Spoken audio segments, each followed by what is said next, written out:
Hello hello hello hello hello, क्या हाल चाल? बढ़िया हो भाई सारे के सारे? जल्दी से आ जाओ। नमस्ते भाई, नमस्ते नमस्ते नमस्ते। कैसे हैं सारे? बहुत बढ़िया, थैंक यू सो मच मेरे दोस्तों। क्या हाल समाचार, कैसे हैं आप सब? बहुत ही बढ़िया होंगे। और very good evening, very good evening, very good evening, very good evening, very good evening. Gorilla gang सारी की सारी मस्त होगी। जल्दी से आ जाएगा। नमस्ते नमस्ते नमस्ते। Good good good good good good good evening. सच में इंतजार रहता है क्या तुम्हें, या फिर जबरदस्ती बैठे हो? सही सही बताना, सही सही बताना। मतलब मन है आज क्लास का या जबरदस्ती है? बताओ। ऑप्शन नंबर ए मन है, ऑप्शन नंबर बी जबरदस्ती। घर पे भेज दूंगा बेटा, ये फिर कोई दिक्कत नहीं है। जो बच्चे जबरदस्ती बैठे होंगे उनके घर पे भेज देंगे पापा मम्मी को, बेटा तुम्हारा जबरदस्ती बैठा है देख लो। कैसे हैं? नमस्ते नमस्ते गोरिल्ला गैंग, बहुत बढ़िया। जल्दी से आ जाओ फटाफट से सारे। नमस्ते नमस्ते नमस्ते नमस्ते नमस्ते नमस्ते। Love you love you love you दोस्तों, बहुत सारा प्यार आप लोगों को। थैंक यू सो मच इतना प्यार देने के लिए। Thank you thank you thank you. अच्छा अच्छा, आप लोग हो कहाँ कहाँ से? मैंने कभी पूछा नहीं आप लोगों से, मगर कहाँ कहाँ से हो? मतलब आसपास से हो क्या? थोड़ा सा अगर अपनी लोकेशन लिख दो तो मेरे को थोड़ा सा आइडिया लग जाए कि आप कहाँ कहाँ से हो। Very good evening, very good evening, very good evening, very good evening. मेरे ख्याल से मन है, मतलब जबरदस्ती तो नहीं बैठे होंगे मेरे हिसाब से। क्या बात है, 4% जबरदस्ती बैठे हैं। फिर चार, मैं इनको देखना चाहता हूँ ये 4% कौन से। और फिर नालायक हो, झूठे झूठे तो बोल दो। तुम्हारी गर्लफ्रेंड तुम्हारे बॉयफ्रेंड होंगे, उनको भी तो झूठा झूठा बोलना पड़ेगा, बाबू मैं तुमसे बहुत प्यार करती हूँ या करता हूँ। अबे नालायक हो। उज्जैन से भी हो, उत्तराखंड से हो, क्या बात है। छत्तीसगढ़, यूपी, वाराणसी, चाइना से भी है, अबे नालायक।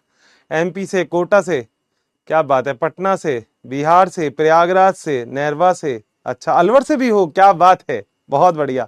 उत्तराखंड से हो, राजस्थान से हो, बिहार, इंदौर, मोतिहारी, ओके। बिहार अलवर, अलवर वाले भी हैं भैया, क्या बात है।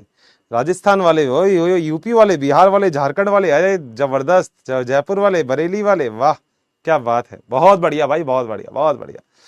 अति उत्तम, शानदार, जबरदस्त, जिंदाबाद, बहुत बढ़िया, एक नंबर, मजेदार, बहुत बढ़िया।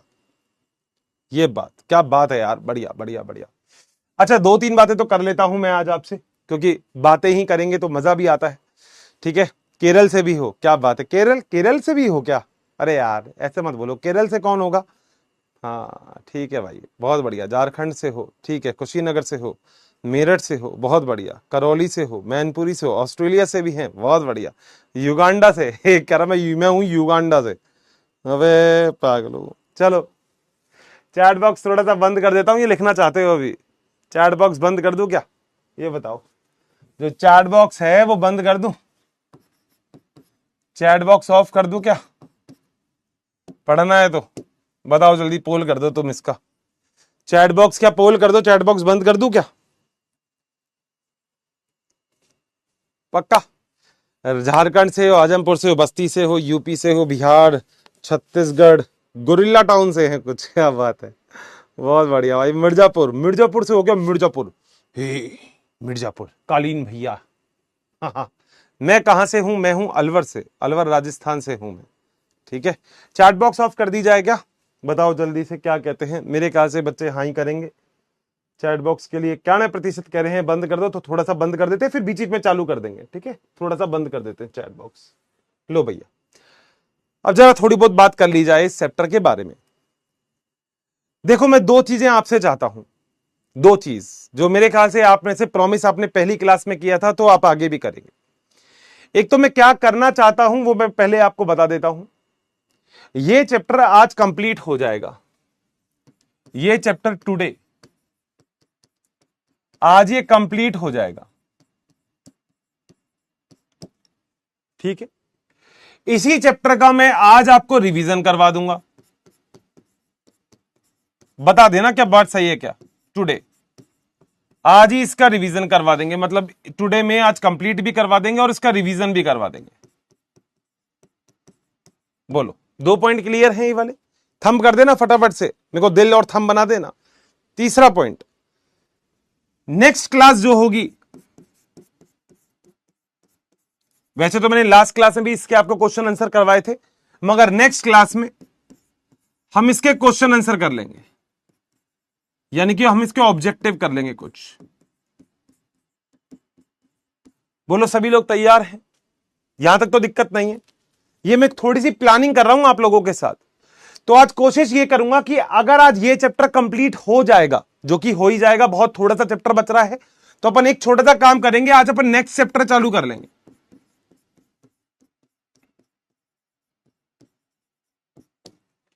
क्योंकि मैं ये चाहता हूं कि मेरे रिवीजन करवाने से या मेरे क्वेश्चन आंसर करवाने से पहले मेरे सारी क्लास के बच्चे एक बार इसको कंप्लीट कर लें।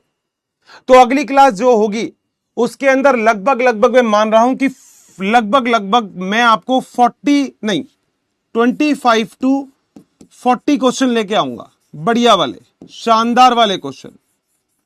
ये क्वेश्चन आपको कराएंगे जिससे पूरे ही चैप्टर का रिवीजन हो जाएगा। मैंने लगभग इसमें से 10 से 12 क्वेश्चन बना लिए हैं अभी, मगर कुछ क्वेश्चन बच रहे हैं। तो मैं चाहता हूं कि आपको अच्छे क्वेश्चन दूं, कुछ उसमें पीवाईक्यूज का भी तड़का लगाऊं।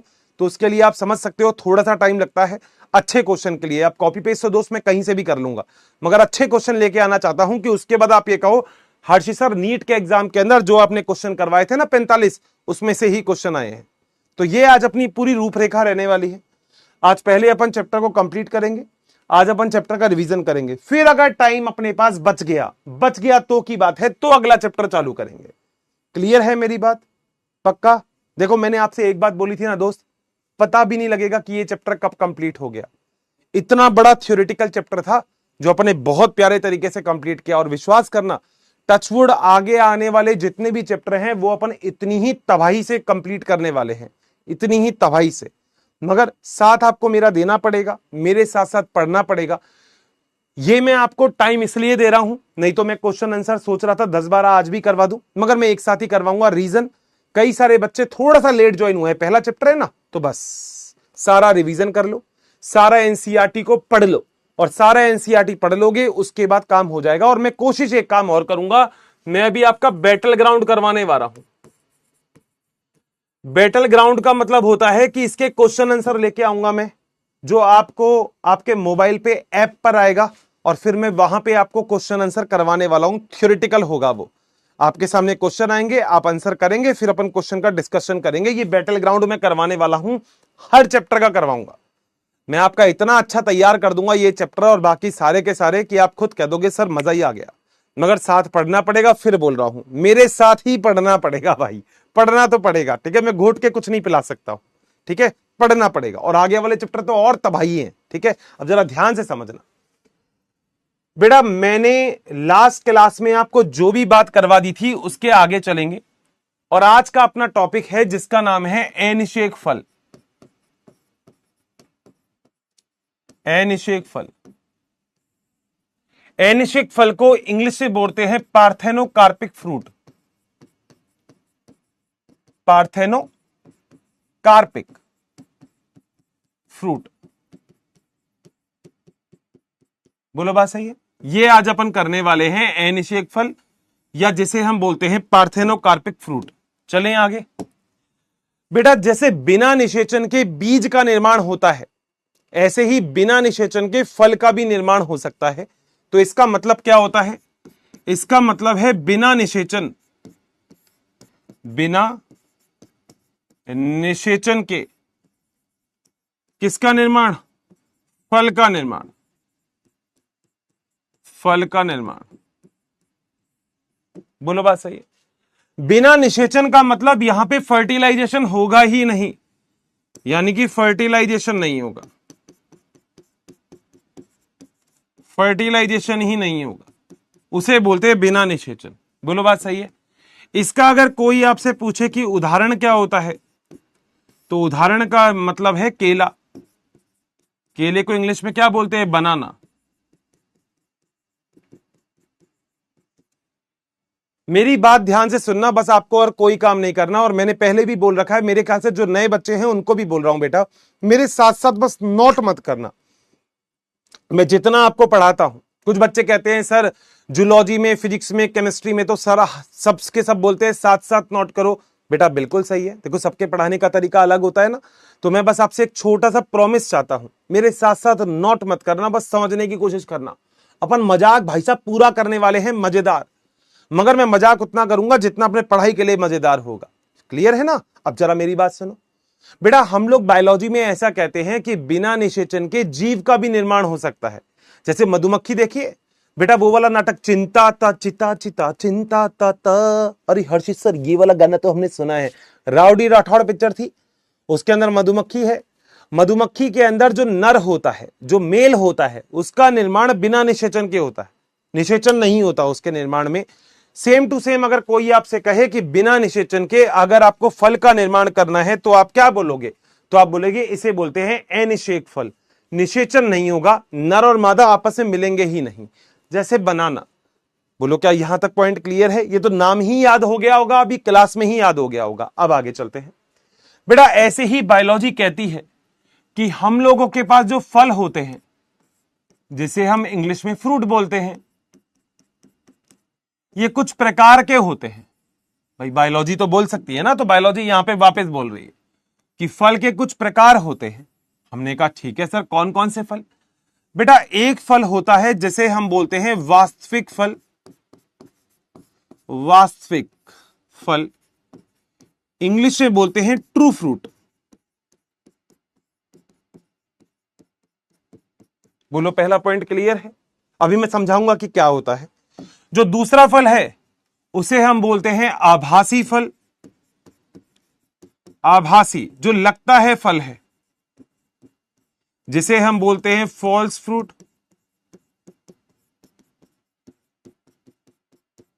और तीसरा अभी अभी पढ़ के आए हैं जिसका नाम है अनिषेक फल, यानी कि पार्थेनोकार्पिक फ्रूट, अनिषेक फल, इसे हम बोलते हैं पार्थेनोकार्पिक फ्रूट।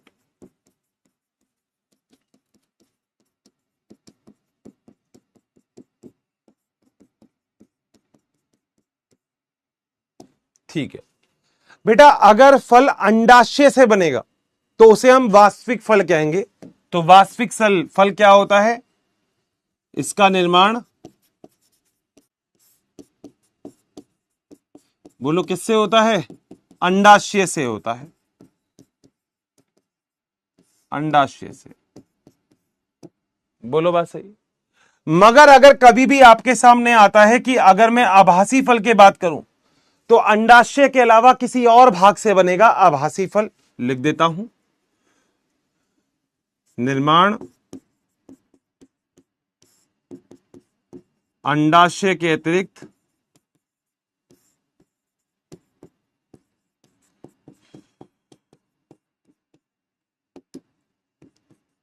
किसी और भाग से, अंडाशय से नहीं बनेगा।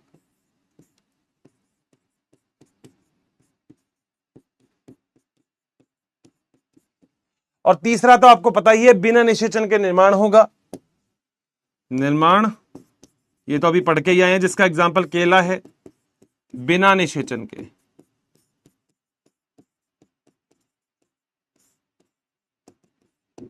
बोलो बात सही। इसका तो उदाहरण भी आपको पता है, जिसका उदाहरण का नाम है केला।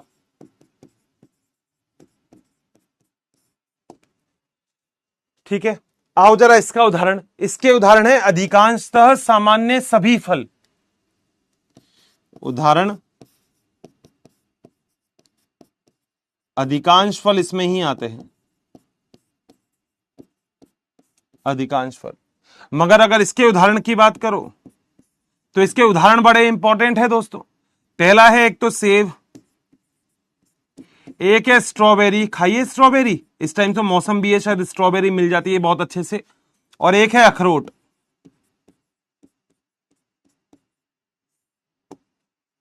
बोलो बात सही है। ये सारे बनते हैं पुष्पासन से, पुष्प के नीचे होता है ना, उससे बनते हैं, तो ये पुष्पासन से निर्मित होते हैं।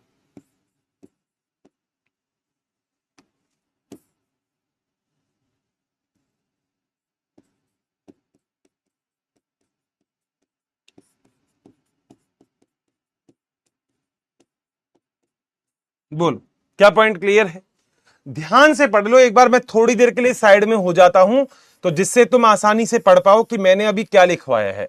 मैंने 3 प्रकार के फल लिखवाए हैं, जिसमें एक है वास्तविक फल, एक है आभासी फल और एक है पार्थेनोकार्पिक फल।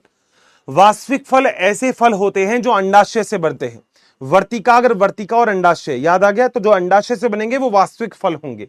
सारे के सारे फल वास्तविक फल ही होते हैं सामान्य रूप से, मगर अपनी एनसीईआरटी बोलती है कि कुछ फल अंडाशय से नहीं बनते, उन्हें हम आभासी फल बोलते हैं। जैसे सेब हो गया, स्ट्रॉबेरी हो गया और साथ साथ अखरोट हो गया। बोलो, क्या यहां तक पॉइंट क्लियर है? पक्का? कोई दिक्कत तो नहीं है? मेरे ख्याल से क्लास में ही याद हो गए होंगे, क्योंकि एग्जाम्पल केला तो एग्जाम्पल अनिषेक फल का है। केले के अंदर बीज नहीं होता ना, तो अनिषेक फल का एग्जाम्पल है केला, तो नाम से ही पता लग रहा है, कोई लोड ही नहीं है। बताओ क्या पॉइंट क्लियर है क्या? अगर कहते हो डन तो थंब कर दो फटाफट से, जल्दी से। चलें आगे। पक्का? बहुत छोटे छोटे टॉपिक हैं। अब तुमने असली टॉपिक तो खत्म कर दिए। जो निषेचन वाली अभिक्रिया थी ना, वो तो भाई साहब तुम निपटा चुके हो। ये तो हल्के हल्के से याद करने वाले टॉपिक हैं। आ जाओ अगला टॉपिक। अगला होता है जिसे हम बोलते हैं असंग जनन। इंग्लिश में बोलते हैं एपोमिक्सिस।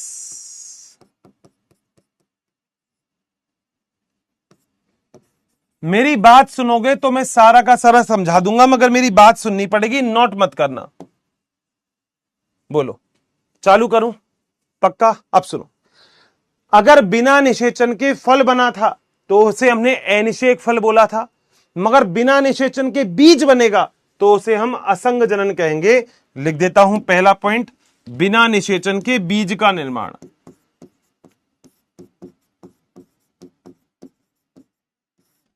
निषेचन के बीज का निर्माण।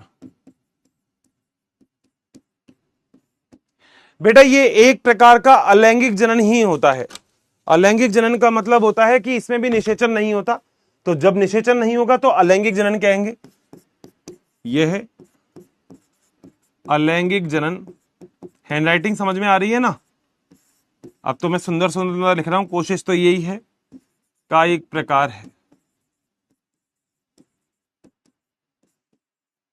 बेटा अलैंगिक जनन, आप जानते होंगे, जिसमें किसी जीव से नए जीव का निर्माण होता है बिना निषेचन के, उसे अलैंगिक जनन कहते हैं। ठीक है हर्षित सर, बिल्कुल सही बात है सर। इसका उदाहरण? बिल्कुल बेटा, उदाहरण तो लिखेंगे ही, क्योंकि सारा कहानी यहीं से ही आती है, क्वेश्चन भी। उदाहरण? उदाहरण बेटा, एक उदाहरण तो है इसका घास, और एक है एस्ट्रेसी कुल। घास ना इसमें ही आती है, एस्ट्रेसी कुल में ही आती है घास। बोलो, क्या पॉइंट क्लियर है? दोबारा बोल रहा हूं, ध्यान से सुनना।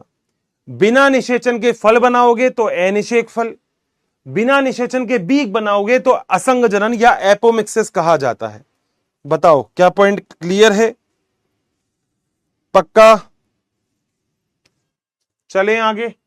ठीक है हर्षित सर, जबरदस्त है, आगे चल सकते हो। ठीक है भैया, ये जो असंग जनन होता है, जिसे हम एपोमिक्सिस कहते हैं, ये बेटा बायोलॉजी के अंदर 2 प्रकार का होता है।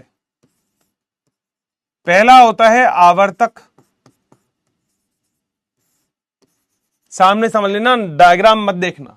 और दूसरा होता है गैर आवर्तक, मतलब थ्योरी मत देखना, समझ लेना बस। गैर आवर्तक लगेगा कि बड़ा मुश्किल है, मगर बड़ा आसान है ये।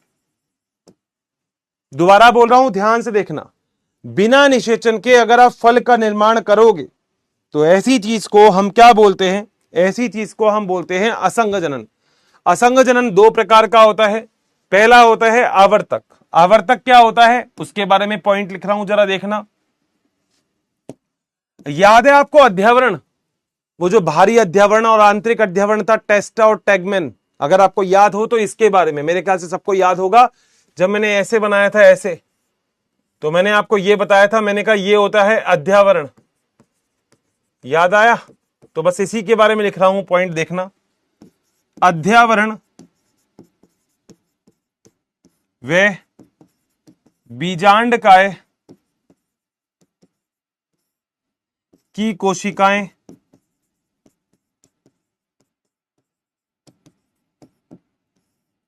समसूत्री विभाजन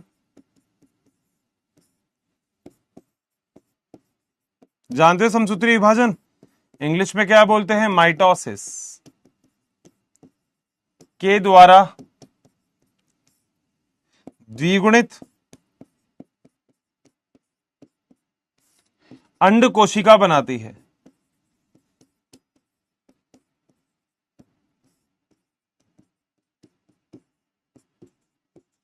जिससे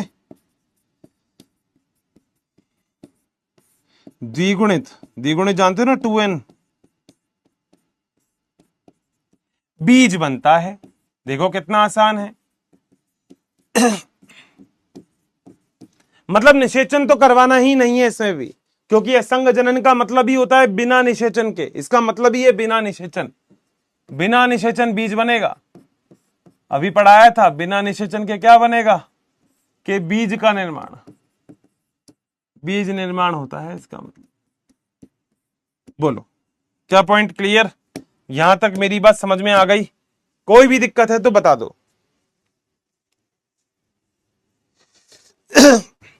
अगला होता है गैर आवर्तक।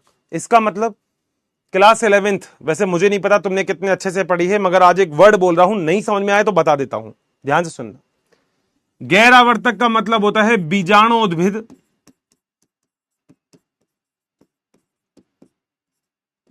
कोशिका जो कि द्विगुणित होती है अर्धसूत्री विभाजन द्वारा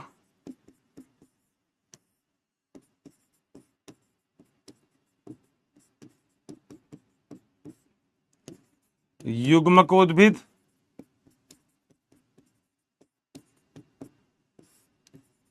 का निर्माण करती है,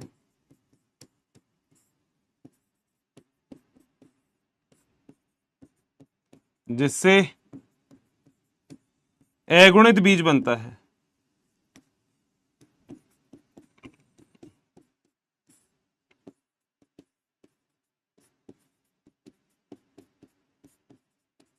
बोलो क्या पॉइंट क्लियर है? दोनों लाइनें मेरी ध्यान से सुनना, बस दोनों लाइनों से ही आपको आंसर मिल जाएगा। अगर किसी बच्चे को बीजाणुउद्भिद नहीं आता तो 2-3 बात बता रहा हूं बेटा। बीजाणुउद्भिद का मतलब होता है स्पोरोफाइट। अगर 11वीं पढ़ी हो तो अच्छी बात है, नहीं पढ़ी हो तो मैं बैठा हूं, मैं समझाता हूं, सुनो। अगर कोई भी पेड़ है जो कि द्विगुणित है तो इसे हम बीजाणुउद्भिद बोल सकते हैं, और बीजाणुउद्भिद को इंग्लिश में बोलते हैं स्पोरोफाइट। क्लास 11th का है मगर समझा रहा हूं। अगर इसके किसी कोशिका में आप अर्धसूत्री विभाजन करवाते हो, कौन सा विभाजन? अर्धसूत्री विभाजन किसी कोशिका में, तो जो आपको निर्माण होता है उसे हम युग्मकोद्भिद कहते हैं। युग्मकोद्भिद का मतलब होता है गैमेटोफाइटिक, जिसमें गैमेट बनते हैं। बोलो क्या पॉइंट क्लियर है? बीजाणुउद्भिद का मतलब होता है 2n, युग्मकोद्भिद का मतलब होता है n। आधे गुणसूत्र युग्मकोद्भिद होते हैं। बताओ क्या पॉइंट क्लियर है? क्या बहुत आसान शब्दों में समझा रहा हूं बेटा। एनसीईआरटी तो बहुत मुश्किल कर देती है, मगर मैंने कहा मुश्किल करने की जरूरत ही नहीं है, बड़ी आसान शब्दों में समझाएंगे। चलें आगे। ये क्लास 11th में था, वैसे अभी नहीं है बेटा, ये क्लास 11th का है।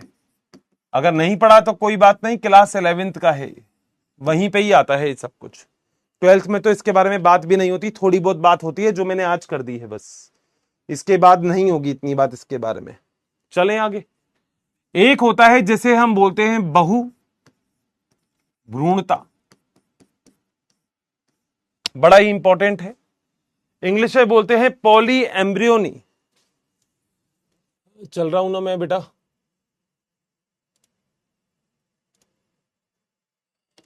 मैं आ रहा हूं क्या? जरा एक बार देखो यहां से, क्योंकि साइन आउट हो गया।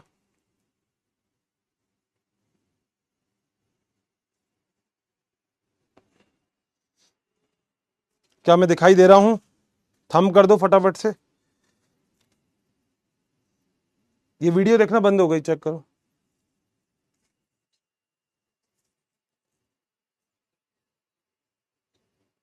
कर लो एक बार।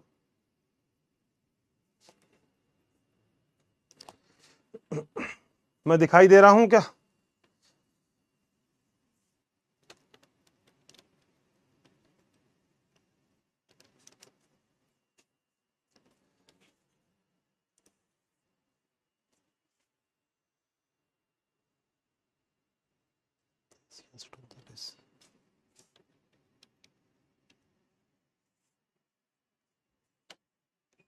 बेटा मैं दिखाई दे रहा हूं क्या? जल्दी बता दो, क्या हम दिखाई दे रहे हैं सभी बालक पालक को? थंब कर दो बेटा। हाँ ठीक है, मैं दिखाई दे रहा हूं, बहुत खुशी की बात है, अति उत्तम। आ जाओ बेटा। बहुभ्रूणता इंग्लिश में बोलते हैं पॉली एम्ब्रियोनी। Poly embryony. एक और छोटा सा टॉपिक बेटा, नाम से पता लग रहा है बहु, बहु का मतलब एक से अधिक, तो जब एक से अधिक भ्रूण बनेंगे तो उसे हम बहुभ्रूणता कहते हैं। तो एक से अधिक भ्रूण का निर्माण, एक से अधिक भ्रूण का निर्माण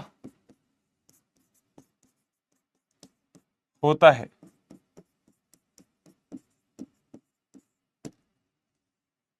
ठीक है, इससे बीज अंकुरण प्रेरित होता है। यह बीज अंकुरण को प्रेरित करता है।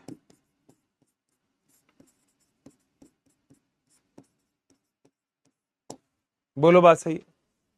मतलब बड़ी ही इंपॉर्टेंट चीज है ये बेटा, इसका उदाहरण बड़ा इंपॉर्टेंट है। उदाहरण नींबू, संतरा, आम की कुछ किस्म। बेटा आपने देखा होगा, नींबू वगैरह देखे होंगे, नींबू के अंदर कई सारे बीज दिखते हैं। अगर नींबू के अंदर एक ही बीज दिखेगा तो एक ही अंडाशय है, मगर नींबू में अगर कई सारे बीज दिख रहे हैं यानी कि एक अंडाशय नहीं, एक से अधिक अंडाशय है। और जब एक से अधिक अंडाशय होंगे तो एक से अधिक भ्रूण बनेगा। जब एक से अधिक भ्रूण बनेंगे तो उसे हम क्या बोलेंगे? बहुभ्रूणता। चलें आगे। यह आवर्तबीजी पादपों में पाया जाने वाला लक्षण है। यह जानते हो ना आवर्तबीजी, एंजियोस्पर्म, आवर्तबीजी पादप में पाया जाने वाला लक्षण होता है। बताओ कितना आसान है। आवर्तबीजी को बेटा इंग्लिश में बोलते हैं एंजियोस्पर्म। मैं लिख देता हूं जहां पे इंग्लिश की जरूरत होती है, हिंदी में तो कोई दिक्कत नहीं है। इंग्लिश की जहां जरूरत होती है वो तो मैं कोशिश करता हूं कि लिख ही दूं, आपको दिक्कत नहीं आए बस कभी। चलें आगे। छोटे छोटे टॉपिक हैं ये तो, अब बड़ा बड़ा टॉपिक बोल रहा था आपने सारे निपटा दिए, अब तो छोटे छोटे टॉपिक हैं। ठीक है, एक और यहां पे टॉपिक है जिसे हम बोलते हैं परिभ्रूणपोष।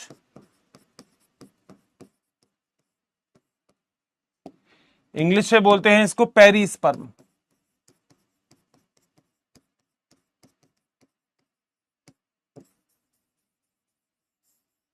छोटे छोटे टॉपिक, आ जाओ बेटा। कुछ समय क्या होता है देख लेते हैं। कुछ समय भ्रूणपोष का पूर्ण उपयोग नहीं हो पाता है, वह भ्रूणपोष बच जाता है। भ्रूणपोष पढ़ा है ना आपने, n+2n = 3n पढ़ा है ना भ्रूणपोष। तो कई बार क्या होता है, जो भ्रूणपोष होता है ये भ्रूणपोष कई बार नहीं बन पाता, बन ही नहीं पाता भ्रूणपोष। बनता है तो बनने के बाद बच जाता है, खर्च नहीं होता, सारा बच जाता है। ऐसी स्थिति हम प्राणी भ्रूणपोष कहते हैं। इसका उदाहरण बेटा एक तो काली मिर्च है, एक चकुंदर है। चकुंदर और काली मिर्च, बोलो क्या दोनों पॉइंट क्लियर है क्या? 100% कोई कहीं किसी तरीके का भी डाउट किसी भी बालक को नहीं होगा? वैसे यहां तक पॉइंट क्लियर है? श्योर? अब आ जाओ जरा, धीरे धीरे एनसीईआरटी पढ़ते हैं, जो लास्ट क्लास में पढ़ लिया था वो भी, और फिर उसके आगे भी चलते हैं। एनसीईआरटी को देखते हैं जरा कि एनसीईआरटी क्या कहती है। और मैंने आपसे हमेशा बोला, मैंने कहा एनसीईआरटी कई बार चीजों को बहुत बड़ा चढ़ा के बोलती है, तो अपन ने एनसीईआरटी को उसी तरीके से पढ़ना है, अच्छे से, ठीक है? धीरे धीरे देखते हैं मेरे साथ साथ। अच्छा, मेरे ख्याल से लगभग आप सभी लोगों ने एनसीईआरटी परचेज कर ली होगी। जिस भी बच्चे ने अगर एनसीईआरटी अभी तक भी परचेज नहीं की, क्या ऐसे भी है क्या कुछ? बेटा देखो, वैसे तो मैं आपको एनसीईआरटी की कट पेस्ट यहां पे लगा देता हूं, मगर मैं ये चाहूंगा कि आप एनसीईआरटी लेके आ जाओ, वो बहुत जरूरी है, क्योंकि इसकी लाइनिंग बड़ी इंपॉर्टेंट है। कुछ टॉपिक में लास्ट क्लास में पढ़ा चुका हूं, कुछ नहीं भी होंगे तो अभी अपन नोट कर लेंगे उसको। आ जाओ, बहुत आराम आराम से, जल्दबाजी बिल्कुल नहीं। देखो, बीज के बारे में बात कर रहे हैं। आवर्तबीजी पात्रों में लैंगिक जनन का अंतिम परिणाम बीज होता है। बिल्कुल सही बात है, क्योंकि आपने पढ़ा है n + n = 2n, और यही बीज होता है। सर बिल्कुल सही है। इसको प्राय एक निषेचित बीजांड के रूप में वर्णित किया गया है। मैंने बताया था सत्य बीज क्या होता है, जो बीजांड से बनता है। सही बात है। बीज फलों के अंदर पैदा होते हैं। बिल्कुल सही बात है। नींबू के अंदर भी आपने देखे हैं बीज होते हैं, तो फल के अंदर ही मिलते हैं। विशिष्ट रूप से बीज का आवरण, बाहर की तरफ बीज का चोल पाया जाता है, बीजपत्र मिलता है, और एक भ्रूण अक्ष समाहित होता है। भ्रूण अक्ष का मतलब मेन एक्सेस। अगर आपको याद हो तो मैंने एक डायग्राम आपको ऐसा कुछ बनाया था, ऐसा याद आ गया? द्विबीजपत्री बीज का। तो ये वाला जो भाग है, ये वाला, इसे ही हम बोलते हैं भ्रूण अक्ष।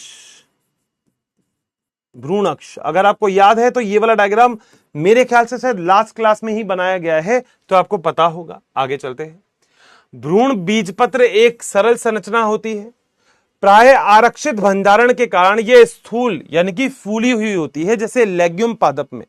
कई बार क्या होता है, भ्रूणपोष का पूरा उपयोग नहीं किया जा सकता, कई बार पूरा उपयोग भी हो जाता है। तो भ्रूणपोष जो होता है वो भंडारण के कारण कई बार फूली हुई संरचना, जैसे लेग्यूम पादप। लेग्यूम जानते हो, जैसे मटर, मटर लेग्यूम पादप में आता है। जैसे दाल, ये भी लेग्यूम पादप में आता है। तो लेग्यूम पादप का जो एग्जाम्पल है, अपनी एनसीईआरटी में मेंशन कर लेना, जैसे मटर हो गई, जैसे दाल हो गई, ये सारे इसके एग्जाम्पल हैं। ठीक है, आगे आ जाओ। दो प्रकार के हैं, गैर एल्बुमिनस और एल्बुमिनस। ये मैंने पढ़ा दिया था आपको, लास्ट क्लास का ही टॉपिक है। गैर एल्बुमिनस बीज वो होते हैं जिसमें भ्रूणपोष होता ही नहीं है, सारा उपयोग में ले लिया जाता है, जैसे मटर और मूंगफली, एग्जाम्पल लिख लिए थे। और एल्बुमिनस बीज में भ्रूणपोष रह जाता है, क्योंकि अभी इसका पूर्ण उपयोग नहीं होता, जैसे गेहूं, मक्का, बाजरा और अरंड। बोलो बात सही है? अरंडी का जो तेल आता है, कैस्टर ऑयल जिसे हम कहते हैं।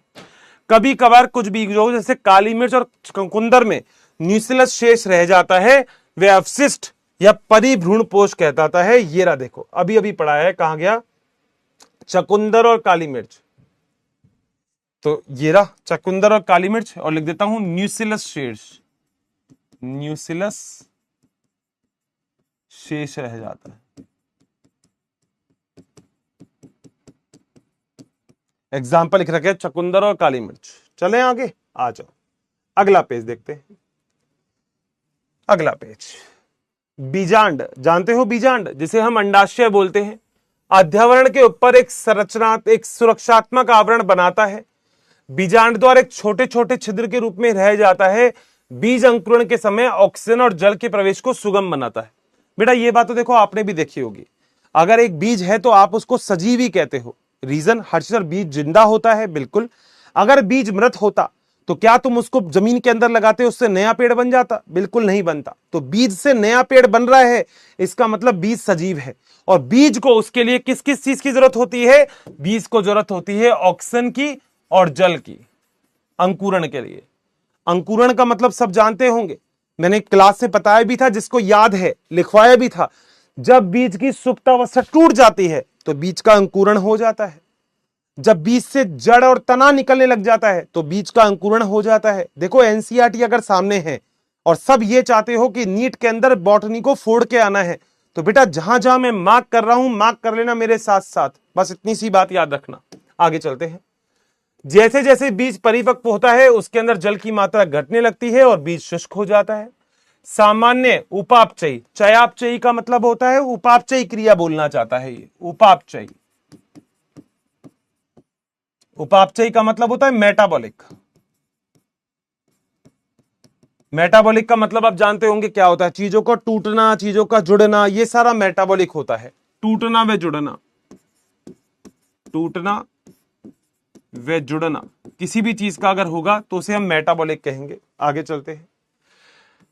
धीमी पड़ने लगती है, भ्रूण निष्क्रियता की दशा में प्रसुप्ति कहते हैं। प्रसुप्ति का मतलब बताया था स्लीपिंग। जब तक बीज तुम्हारी जेब में है और उससे नया पेड़ नहीं बन रहा, और बीज को तुमने पानी डाला, बीज ने पानी अवशोषित किया, तना और जड़ बना दिया, तो इसका मतलब उसकी प्रसुप्ति टूट जाएगी। अनुकूल परिस्थितियों में नमी मिलेगी, आर्द्रता मिलेगी, जल मिलेगी, तो वह अंकुरित हो जाता है। बोलो क्या पॉइंट क्लियर है क्या? मैंने बीज के अंदर तो आपको लिखवाया भी है कितना मॉइस्चर चाहिए, आपके नोट्स में सब कुछ है, जो एनसीईआरटी में नहीं है उससे भी ज्यादा होगा। जैसे जैसे बीजांड परिपक्व होकर बीज बनता है, अंडाशय एक फल के रूप में विकसित हो जाता है। सभी लोगों को याद होगा, लास्ट क्लास में एक बात और बताई थी, अगर मैं लिखता हूं ओवरी तो इसमें आर आया है और फ्रूट की स्पेलिंग में भी आर आया है, तो इससे बनता है फ्रूट। और अगर मैं लिखता हूं ओव्यूल तो इसमें ई आया है, तो इससे बनता है सीड, क्योंकि सीड में भी ई आया। याद करने का बढ़िया तरीका। आ जाओ आगे। बीज के रूप में अंडाशय व फल के रूप में रूपांतरण एक साथ होता है। अंडाशय की दीवार, फल की दीवार छिछले रूप में कहा गया विकसित होती है, जिसे फल भित्ति कहते हैं। क्लास 11th में देखा होगा, क्लास 11th में एक चैप्टर है, चैप्टर नंबर 5, उसमें आम का डायग्राम है। अगर आपने ध्यान से वो आम का डायग्राम देखा है, अगर आपने ध्यान से वो आम का डायग्राम देखा है, तो आपको याद होगा सबसे भारी भार था एपिकार्प, जो सबसे अंदर ही अंदर था वो था एंडोकार्प।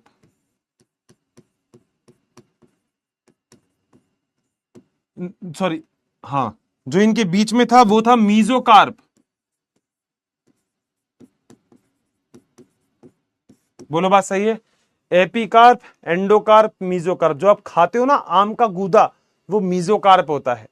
जो सबसे अंदर होता है वो एंडोकार्प होता है। जो सबसे बाहर छिलका आप उतारते हो वो एपिकार्प होता है। आगे चलते हैं। फल अमरूद, आम, संतरे की भांति गूदेदार, ये मैंने लिखवा दिया, गूदेदार फल वगैरह और शुष्क फल आपके नोट्स में है। दो टाइप के फल लिखवाए थे, गूदेदार फल और शुष्क फल।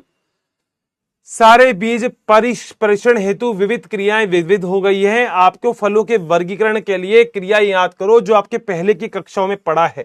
वैसे देखो क्लास 11th में आपने फल के बहुत सारे टाइप पढ़े हैं, मगर हो सकता है कई सारे बच्चे सीधा ही कूद के आए हों, वो कह रहे हो हर्षित सर हमको तो पता ही नहीं क्लास 11th में हमने क्या पढ़ा है। तो बेटा लोड मत लेना, वो अभी नहीं पढ़ना आपको, बस आपको इतनी सी बात याद रखनी है फल के बारे में जो मैं आपको बता रहा हूं।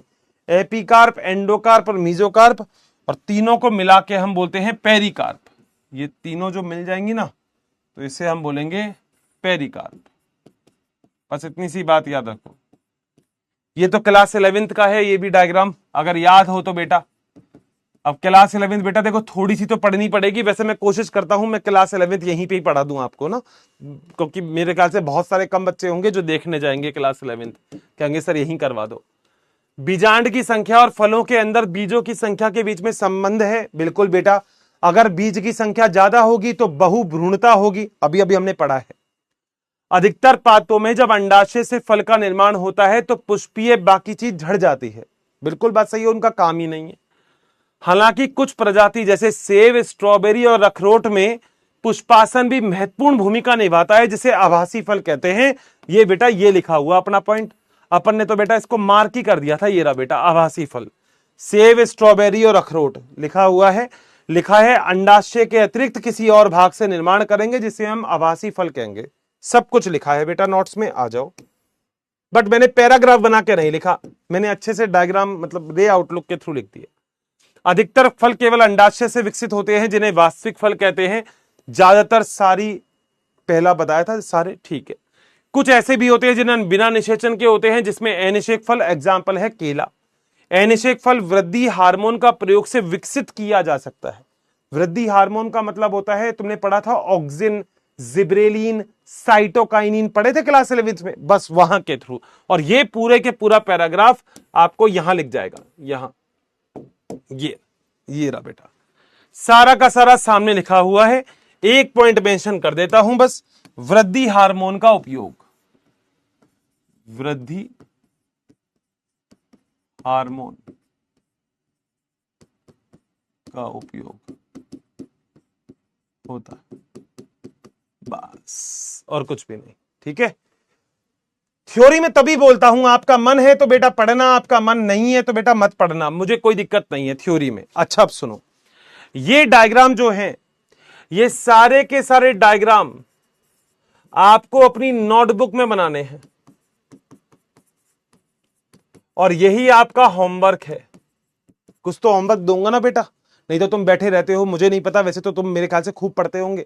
किसी दिन कोशिश करूंगा तुम्हारे मम्मी पापा से एक तुम्हारी मीटिंग लगा लूं, तो घर वाले बेटा बहुत अच्छे से समझा देते हैं। तुम तो दीदी और भैया को बैठाओगे, मगर नहीं बेटा, सबसे जरूरी होता है मम्मी पापा से मीटिंग करवा लूंगा, पूछ लूंगा आंटी अंकल कैसा चल रहा है बच्चा, बताओ बच्चा पढ़ रहा है क्या।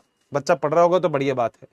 बेटा ये कुछ बीज दे रखे हैं, बीज की संरचना दे रखी है, ये बीज पत्र दे रखे हैं, बीजांड द्वार दे रखा है, ये भी डायग्राम बता रखा है जिसमें भ्रूणपोष, बीज पत्र, बीजावरण के बारे में बात की गई है। प्ररोह क्या होता है, प्ररोह जिससे स्टेम निकलता है, तना निकलता है। मूलाग्र वो होते हैं जिससे मूल निकलता है। ठीक है, ये एक डायग्राम है जो है एक बीजपत्री बीज का, ये आपका काम है बेटा, बनाना है आपको। ये एक बीजपत्री बीज का डायग्राम है, ये आपको नोटबुक में बनाना है। वैसे तो क्लास 11th में था, मगर 12th में डायग्राम दे रखा है तो नोटबुक में ड्रॉ करना है। इसमें बाहर की तरफ फल भित्ति होती है, यहाँ पे भ्रूणपोष होता है, यहाँ पे स्क्यूटेलम होता है। ये पूरा डेवलप एरिया नहीं होता स्क्यूटेलम, एक्चुअली एक ऐसी संरचना होती है स्क्यूटेलम जो कहीं ना कहीं एक बीजपत्री में ही डेवलप होती है। यहाँ पर सेम टू सेम इसी का ही एक डायग्राम बना रखा है, जो बीजावरण, बीज पत्र, वही स्टेम का डेवलपमेंट, रूट का डेवलपमेंट, सब कुछ चीजें यहाँ पे दिखा रखी है आपको। मूलाग्र का मतलब रूट कैसे डेवलप होगी वो बता रखा है, जड़ कैसे डेवलप होगी। ये बेटा एक डायग्राम है जो है सेब का, आपको दिख रहा है सेब आपने खाया भी होगा। अंदर की तरफ यहाँ पर आपको अंड बीज मिल रहे हैं, बाहर की तरफ पुष्पासन मिल रहा है आपको, यहाँ पर फल भित्ति मिल रही है, मध्य फल भित्ति। ये बेटा डायग्राम है स्ट्रॉबेरी का, खाई होगी बेटा स्ट्रॉबेरी, तो ये स्ट्रॉबेरी का डायग्राम है जिसमें बाहर की तरफ जो परत है उसे एकीन बोलते हैं, अंदर की तरफ वही पुष्पासन पाया जाता है, बाहर की परत को एकीन बोलते हैं। बोलो क्लियर है। ये सेब का और स्ट्रॉबेरी का आपका आभासी फल है। बताया था आभासी फल कौन से होते हैं, यहां लिख भी रखा है, जिसने अच्छे से पढ़ा होगा उसको पता होगा। क्या होता है, निर्माण अंडाशय के अतिरिक्त किसी और भाग से होता है, और अंडाशय के अतिरिक्त कहां से हो सकता है, वो पुष्पासन से हो सकता है। सेब, स्ट्रॉबेरी और अखरोट, दो के डायग्राम अपनी एनसीईआरटी ने यहाँ पे बना रखे हैं, इसलिए बोल रहा हूं आप भी बना लेना। चले बेटा आगे आगे आ जाओ, धीरे धीरे एनसीईआरटी। आवर्त बीजियों के अनेक लाभ प्रस्तावित हैं। पहला, प्रजनन की अभिक्रिया परागण और निषेचन से संबंधित है। सभी जानते हो परागण का मतलब क्या होता है, वर्तिकाग्र के ऊपर परागकण का आना, परागण की अभिक्रिया होती है। बीज की संरचना काफी निर्भरतापूर्ण होती है, इसके साथ ही बीज नए पर्यावासों के लिए भी अनुकूल रणनीति नीति से होता है। बेटा हर कोई पेड़ हर जगह जीवित नहीं रहता, मगर पेड़ का बीज अगर किसी एक जगह से दूसरी जगह चले जाए तो वो अपने अकॉर्डिंग, वातावरण के अकॉर्डिंग चीजों को बदल लेता है। आपको पता होना चाहिए, जैसे हम लोग विदेश से एक चीज लेके आए थे, अगर आपको पता हो, जिसका नाम है जलकुंभी, जिसे बंगाल का आतंक कहते हैं। अबे यस तो करो, सो गए क्या, बंगाल का आतंक कहते हैं। अब बेटा बीज तो बीज होता है, तुम भी कई बार किसी हिल स्टेशन पे जाते हो तो वहां से कोई बीज ले आते हो और कहते हो मेरे घर पे ले जाऊंगा, वहीं उगाऊंगा। कई बार उग जाता है, कई बार नहीं उगता, क्योंकि हर जगह का टेम्परेचर, पानी, नमी सब अलग अलग होती है। तो कई प्रजाति के अन्य क्षेत्रों में बसने में मदद करते हैं, जैसा कि इनमें पर्याप्त आरक्षित भंडार होता है। बीज के अंदर तो बेटा भंडार होता ही है। तभी आप खुद सोचो, अगर आप लोगों के घर में कभी भी खेती का काम है तो आपको पता होगा बाजार से जब आप बीज लेके आते हो तो उसके ऊपर एक्सपायरी डेट लिखी रहती है कि इस डेट से पहले इसे प्रयोग कर लेना, तो वो एक्सपायरी डेट वाली जो बीज है वो बड़ा इंपॉर्टेंट होता है, तो तब तक उसमें फूड रहता है। अल्पवयस्क यानी कि जो नया नया बीज है वो पोषण देते हैं जब तक कि प्रकाश संश्लेषण न करने लगे। जब तक एक छोटा सा बीज होता है तो उसके अंदर क्या होता है, जो भ्रूणपोष होता है वो उसे पोषण देता है, क्योंकि बेटा बीज जब तक छोटा है तुमने उसको पानी नहीं दिया तो उसको खाना कहां से मिलेगा, अंदर ही वो पोषण रखता है अपने पास। डन है? चाय पियोगे? देखो अकेले नहीं पीता इसलिए मैं तुमसे पूछ लेता हूं। चलें आगे। युवा भ्रूण कठोर बीज आवरण संरक्षण प्रदान करता है, वह नई जेनेटिक संभावना को व्यक्त करता है और विविधता लेके आता है। बेटा आप लोगों को देखो ये तो पता है बहुत अच्छे से कि जो बीज होता है, ध्यान से सुनना, जो बीज होता है वो किसका उत्पाद है? वो उत्पाद है लैंगिक जनन का। और बेटा लैंगिक जनन कभी भी होगा तो याद रखना लैंगिक जनन के द्वारा विभिन्नता आती है, वेरिएशन आती है। तो अगर विभिन्नता आ रही है तो इसका मतलब है कि कुछ नई चीज बन रही है। तो लैंगिक जनन के द्वारा, तुम भी तो लैंगिक जनन के द्वारा बने हो, तुम्हारे अंदर भी तो विभिन्नता है, तुम अलग ही हो, तुम्हारे मम्मी पापा की तरह थोड़ी हो, तुम कुछ अलग हो, कुछ मम्मी के लक्षण कुछ पापा के, कुछ नए आए हो तुम। ठीक है, ऐसा होता है। आओ बेटा आगे चलते हैं। बीज हमारी कृषि का आधार होता है। बीज भंडारण के लिए निर्जीकरण और प्रसुप्ति बहुत ही, निर्जलीकरण का मतलब जानते हो, बीज अपने अंदर से पानी निकाल देता है जब उसको शुष्क रहना होता है, पानी ले लेता है जब उसको फूटना पड़ता है। तुम्हारी नोट्स में लिखवा चुका हूं नमी कितनी होनी चाहिए, ठीक है, जिससे पूरे वर्ष खदान के रूप में उपयोग में लिया जा सकता है। वह अगले मौसम के लिए भी रखा जा सकता है, बीज को आप स्टोर कर सकते हो, कोई दिक्कत नहीं है।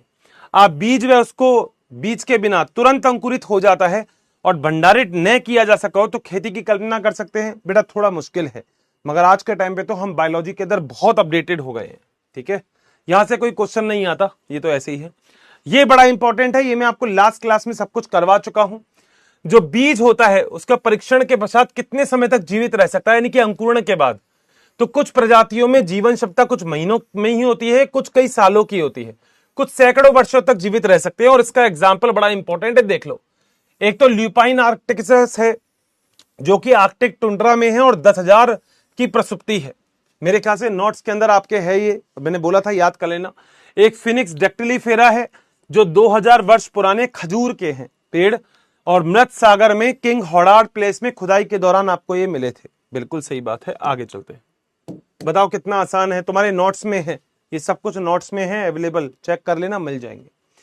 पुष्पी पातों में लैंगिक जनन के बारे में अध्ययन करने के बाद अब यह प्रयास बहुत सार्थक होगा कि पुष्पी पातों में क्षमता का हम परिज्ञान निम्नलिखित से पूछ के किए जाए कि एक भ्रूणपुटी क्या होती है जिसमें एक भ्रूणपोष होता है, कितने अंडे मौजूद होते हैं, आपको करने की जरूरत नहीं है, ये तो ऐसे ही है। कह रहा है अगर खाली कोई बच्चा बैठा है तो जाके घूम लो। एक बीजांड में कितने भ्रूण उपस्थित होते हैं, ये निर्भर करता है बीज टू बीज, बीजांड टू बीजांड। एक अंडाशय में कितने बीजांड होते हैं, ये भी सब निर्भर करता है बीज से बीज पे। एक पादप में कितने पुष्प मौजूद होते हैं, बेटा ये तो पादप के पुष्प को रखने की, धारण करने की क्षमता पे निर्भर करता है। भाई कोई पादप ऐसा है जो 10 पुष्प रख सकता है, कोई ऐसा है जो 1000 पुष्प रख सकता है, तो पादप से पादप पर निर्भर करता है ये सब कुछ। तो क्या आप ऐसे पादप सोच सकते हैं जिनमें बहुत भारी संख्या में बीज होते हैं? अभी अभी बता भी दिया था, जैसे नींबू बहुत भारी संख्या में बीज है, जैसे संतरा बहुत भारी संख्या में बीज है, लिखवा दिया था बहुभ्रूणपोषिता का एग्जाम्पल। इस श्रेणी में ऑर्किड आते हैं, वे 1000 लघु बीज समाहित होते हैं। तो ये कुछ पॉइंट मेंशन कर लेना नोट्स में। इस प्रकार के परजीवी पादप जैसे कि ओराबैंकी और स्ट्राइगा है। क्या आपने अंजीर में सूक्ष्म जीव को देखा है? फाइकस में कितना विशाल पादप तैयार हो गया, प्रत्येक अंजीर के पौधे में कितने लाख बीज पैदा करता है, बहुत सारे बीज पैदा करता है। क्या अन्य उदाहरण भी कल्पना कर सकते हो? बेटा जरूरत नहीं है तुम्हें कल्पना करने की, कोई जरूरत नहीं है कल्पना करने की, बट ये 2 पॉइंट मेंशन कर लेना। ये परजीवी प्रजाति के फल ओरोबैंकी और स्ट्राइगा, मैं लिख देता हूं,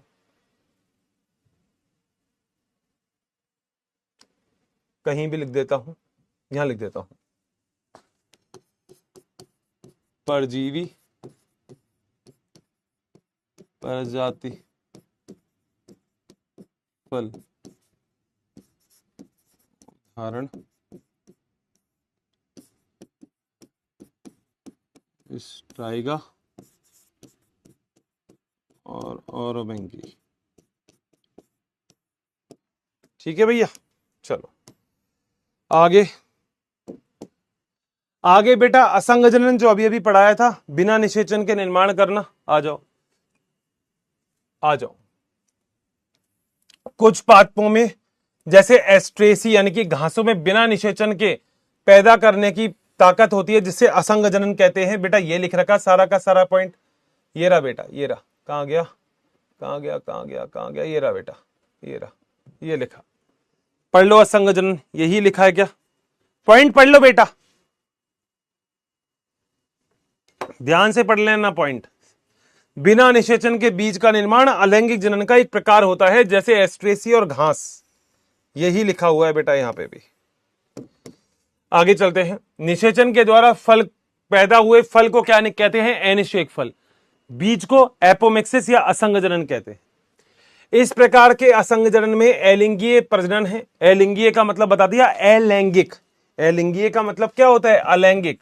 जिसमें लैंगिक जनन नहीं हो वो अलैंगिक जनन होता है, अलैंगिक जनन होता है।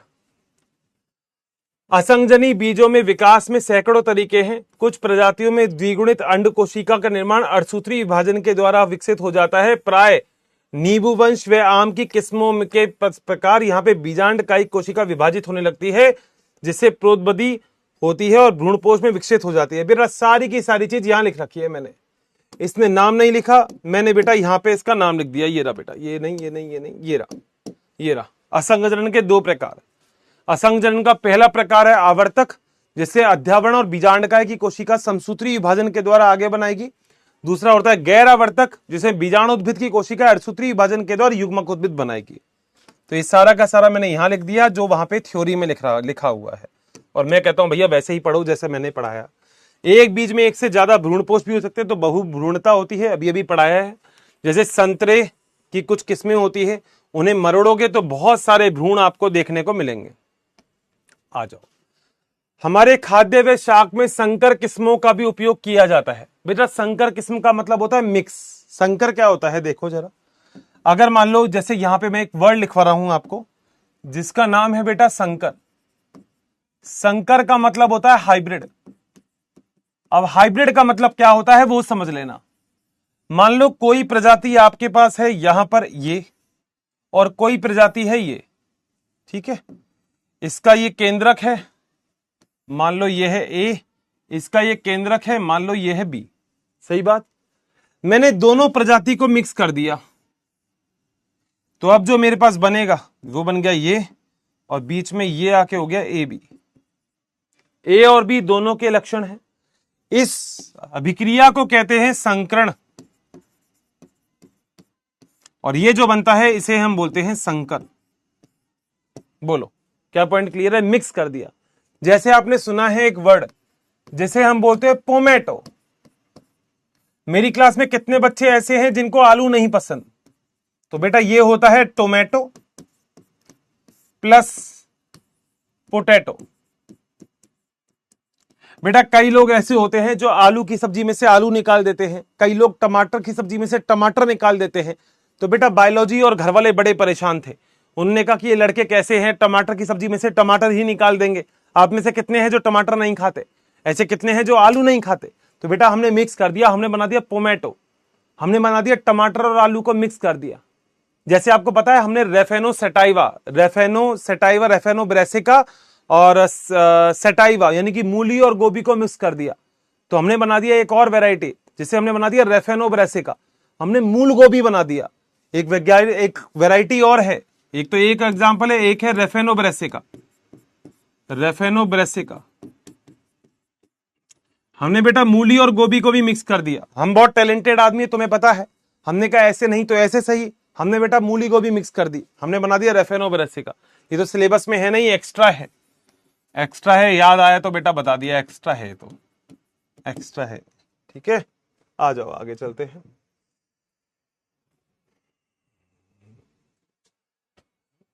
किस्मों की खेती को उत्पादक करके आजकल विस्मयकारी ढंग से बढ़ा दिया है। संकर बीज एक समस्या यह है कि उनके हर साल उगाया जाना चाहिए, क्योंकि बेटा संकर तभी बनेंगे, एक बार नहीं उगाओगे तो वो तो बीज खत्म हो जाएंगे। तो संकर को आपको हर साल उगाना पड़ेगा। यदि संकर किस्म को संग्रह किया जाता है तो बुआई कर सकते हो। बुआई का मतलब जमीन में लगा दो, उससे नए बीज बन जाएंगे, फिर उसको लगा दो जमीन में, फिर नए बीज बन जाएंगे। उसकी पादप संतति से थोड़ी अलग होगी। संकर बीज को यथावत नहीं रख पाएगा, यद्यपि संकर बीज असंग जनन के द्वारा, बिना निषेचन के द्वारा ही प्रदान की जाती है। इसमें कोई पृथक्करण की विशेषता भी नहीं होगी। इसके बाद किसान प्रति वर्ष फसल दर फसल संकर बीज का उपयोग जारी रख सकता है और प्रतिवर्ष संकर बीज को खरीदने की भी जरूरत नहीं पड़ेगी। बेटा वैसे तो शुरू में ना संकर बीज हमको खरीदने पड़ रहे थे, मगर अब किसान अगर बार बार संकर बीज उगाता रहेगा तो उसको बार बार संकर बीज ही मिलते रहेंगे, तो बेटा उसको बार बार मार्केट में जाके खरीदने की जरूरत नहीं पड़ेगी। तो संकर बीज उद्योग में असंग जनन एक बहुत ही महत्वपूर्ण भूमिका निभा रहा है। प्रयोगशाला में बिना निषेचन के भी हम असंग जनन बता दिया ना, एपोमिक्सिस, बिना निषेचन के बीज का निर्माण करना ही असंग जनन होता है। इसको हम शोध के लिए, नई नई किस्मों को पैदा करने के लिए आजकल हम इसका अध्ययन कर रहे हैं। बिना निषेचन के बीज जो बनेगा उसे ही हम बोलेंगे असंग जनन। ये लिखा हुआ बेटा, जिसको नहीं दिखता है, कई बच्चों को नहीं दिखता, तो बेटा ये रहा असंग जनन, ये रहा असंग जनन, और ये पूरा असंग जनन समझा रखा है, ये रहा नोट्स में। बताओ मेरे लाल, क्या यहां तक पॉइंट क्लियर है? क्या डन कर दो अगर सारी बात मेरी क्लियर है, बिल्कुल ओके है, डन है, पक्का।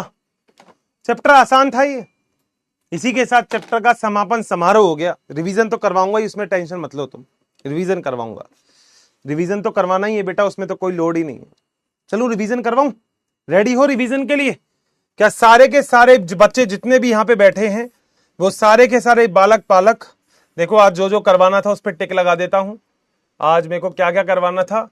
आज मेरे को पहले तो चैप्टर कंप्लीट करवाना था, हो गया। आज रिवीजन करवाना है। क्या सभी बालक रिवीजन के लिए तैयार हैं? रिवीजन के लिए रेडी हैं सारे? ये पूरे चैप्टर का रिवीजन करवाऊंगा बिल्कुल शांति से। अगला चैप्टर बेटा चालू हो नहीं हो कोई दिक्कत नहीं है, ये चैप्टर का रिवीजन पूरा करेंगे।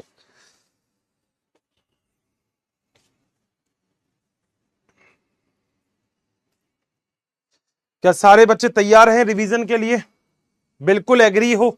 बिल्कुल अपनी अपनी कुर्सी की पिटिया बांध लो, मना कर दो अपनी गर्लफ्रेंड बॉयफ्रेंड से, बाबू मुझे फोन मत करना प्लीज, मुझे फोन मत करना, मैं नहीं, मैं पढ़ रहा हूं, चैप्टर का रिवीजन कर रहा हूं, बाबू मेरे को फोन मत करना, बाबू बाबू मत करना मुझे फोन, बाबू बाबू। बेटा ये क्यों तैयार नहीं होते 1.64%, और ये नीचे क्यों टिक करते हो बेटा, जो ऑप्शन ही नहीं है? चलो कोई नहीं, चालू करूं, आ जाऊं, पक्का।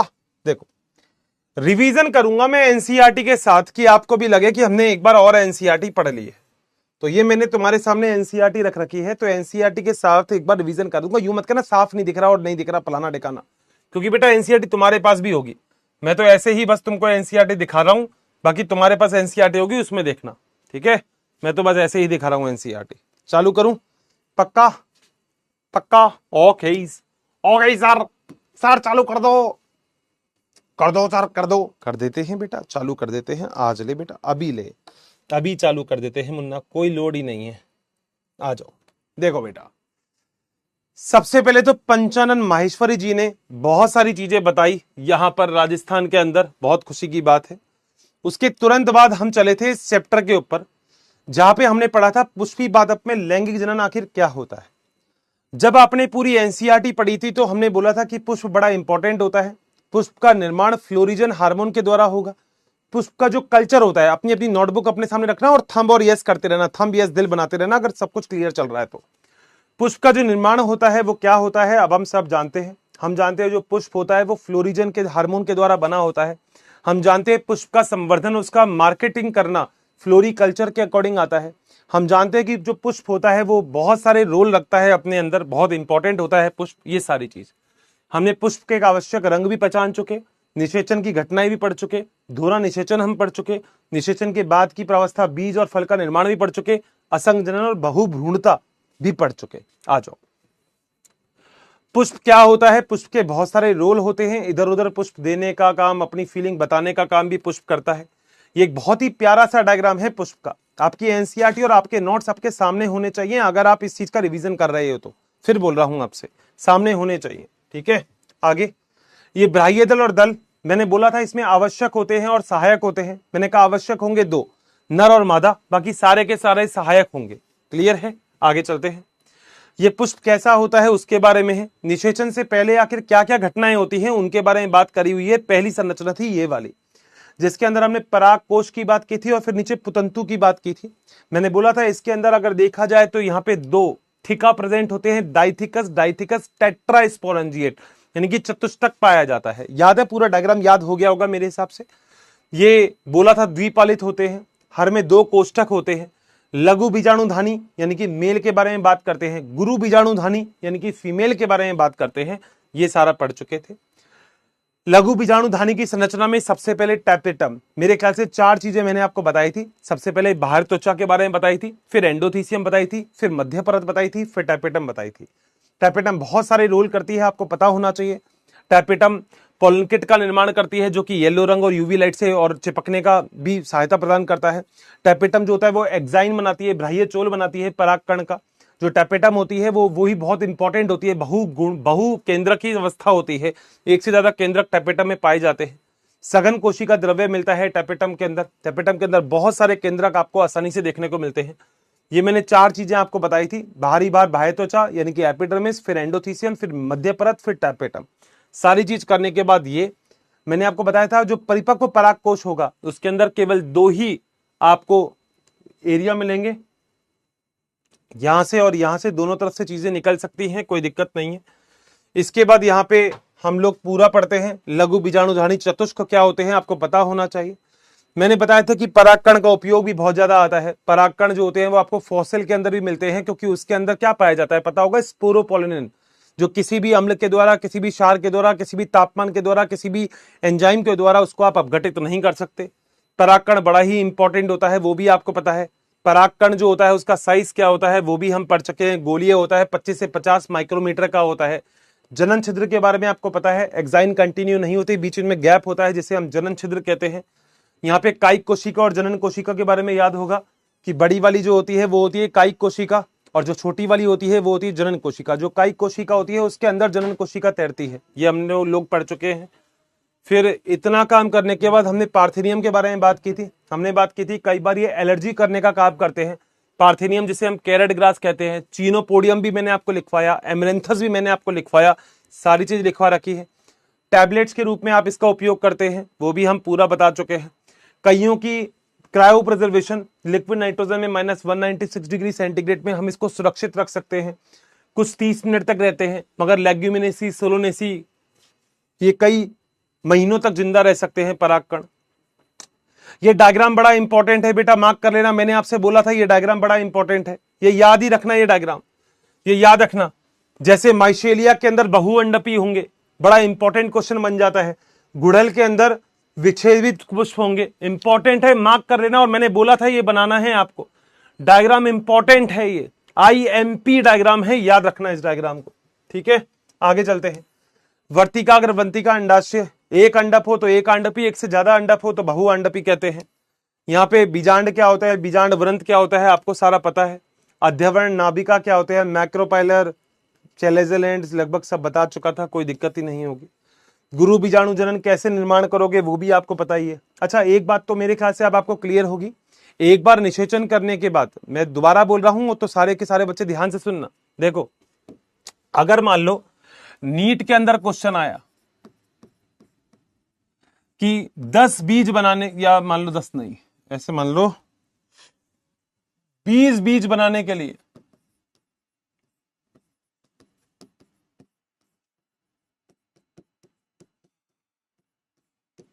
अर्धसूत्री विभाजन कितने होने चाहिए, अर्धसूत्री विभाजन कितने होने चाहिए, तो कैसे निकालोगे? बहुत प्यारा क्वेश्चन बनेगा, मगर ध्यान से सुनोगे तो ही समझ पाओगे। देखो जरा बेटा, इसका मतलब है कि आपको नर भी चाहिए 20 और मादा भी चाहिए 20। बोलो बात सही है? सभी लोगों को पता है कि एक बार अर्धसूत्री विभाजन करने से 1 से 2 कोशिका बनेगी और 2 से 4 कोशिका बनेगी। क्लास 11th में ही पढ़ के आए हो कि एक अर्धसूत्री विभाजन के द्वारा कितनी कोशिका बनती है, 4 कोशिका बनती है। सभी लोग पढ़ के आए हैं, ठीक है। ध्यान से सुनना। अब देखो, समझोगे तो मैं समझा सकता हूं, रटोगे तो बेटा फिर मुश्किल है। ध्यान से सुनना जरा। नर क्या होता है, याद है आपको? आपने परागकण बनाए थे, तो आपने 1 से 4 परागकण बनाए थे जो चारों ऐसे जुड़े हुए थे। जब मैंने कहा था 3 सामने है और 1 इसके पीछे है, याद आ गया? ठीक है। तो बेटा याद रखना, नर में क्या होता है, एक बार विभाजन होगा तो उससे 4 ही कोशिका बनेगी। जबकि मादा में आपको याद होगा जो 3 कोशिका होती है वो तो नष्ट हो जाती है, काम की केवल एक ही रहती है। याद होगा मैंने लिखा था कार्यशील गुरु बीजाणु, कार्यशील, केवल एक ही काम करेगी, एक ही काम करती है, 3 नष्ट हो जाती है। डन है? डन। अब आपको 20 बीज बनाने हैं। अगर आपको 20 शादियां करनी है तो 20 लड़के और 20 लड़कियां चाहिए। सर ये बात तो बहुत सही बोली है, इसका मतलब 20 नर चाहिए, 20 मादा चाहिए। अगर आपको 20 लड़के चाहिए, ध्यान से सुनना, अगर आपको 20 लड़के चाहिए 20, तो इसका सीधा सा मतलब है 1 से 4 बनेंगे। तो 20 बनाने के लिए कितने अर्धसूत्री विभाजन, 20 डिवाइड बाय 4, तो 5 चौक 20, 5 तो इसमें अर्धसूत्री विभाजन चाहिए। सही बात है, श्योर है। मगर यहां पे 1 से 4 नहीं बन रहा, बन चाहे 1 से 4 रहा है, मगर काम की तो एक ही बन रही है। तो यहां के लिए तो टोटल 20 विभाजन चाहिए। तो 5 इसके लिए, 20 इसके लिए, टोटल मिला के कितने चाहिए, 25 अर्धसूत्री विभाजन चाहिए। बोलो क्या पॉइंट क्लियर है क्या? जिंदगी भर याद रखना, इसमें बनेगा 1 से 1, काम की एक ही बनेगी, 3 तो खत्म हो जाएगी, जबकि इसमें बनेगी 1 से 4। बोलो बात सही है? अब जैसे नीट में एक क्वेश्चन आ गया, नीट में क्वेश्चन आ गया कि 100 बीज बनाने हैं तो कितने अर्धसूत्री विभाजन। याद रखना, नर में बनता है 1 से 4, जबकि मादा में बनता है 1 से 1, 3 तो खत्म हो जाते हैं। बता दो जरा, आंसर बता दो मुझे, अगर तुम्हें आता है तो चैट बॉक्स तुम्हारी ऑन कर रहा हूं, बता दो अगर आंसर आता है तो। अगर आता है आंसर तो डन कर दो जल्दी से, बहुत आराम से, मतलब इतना भी जल्दी मत करना कि गलत ही हो जाए।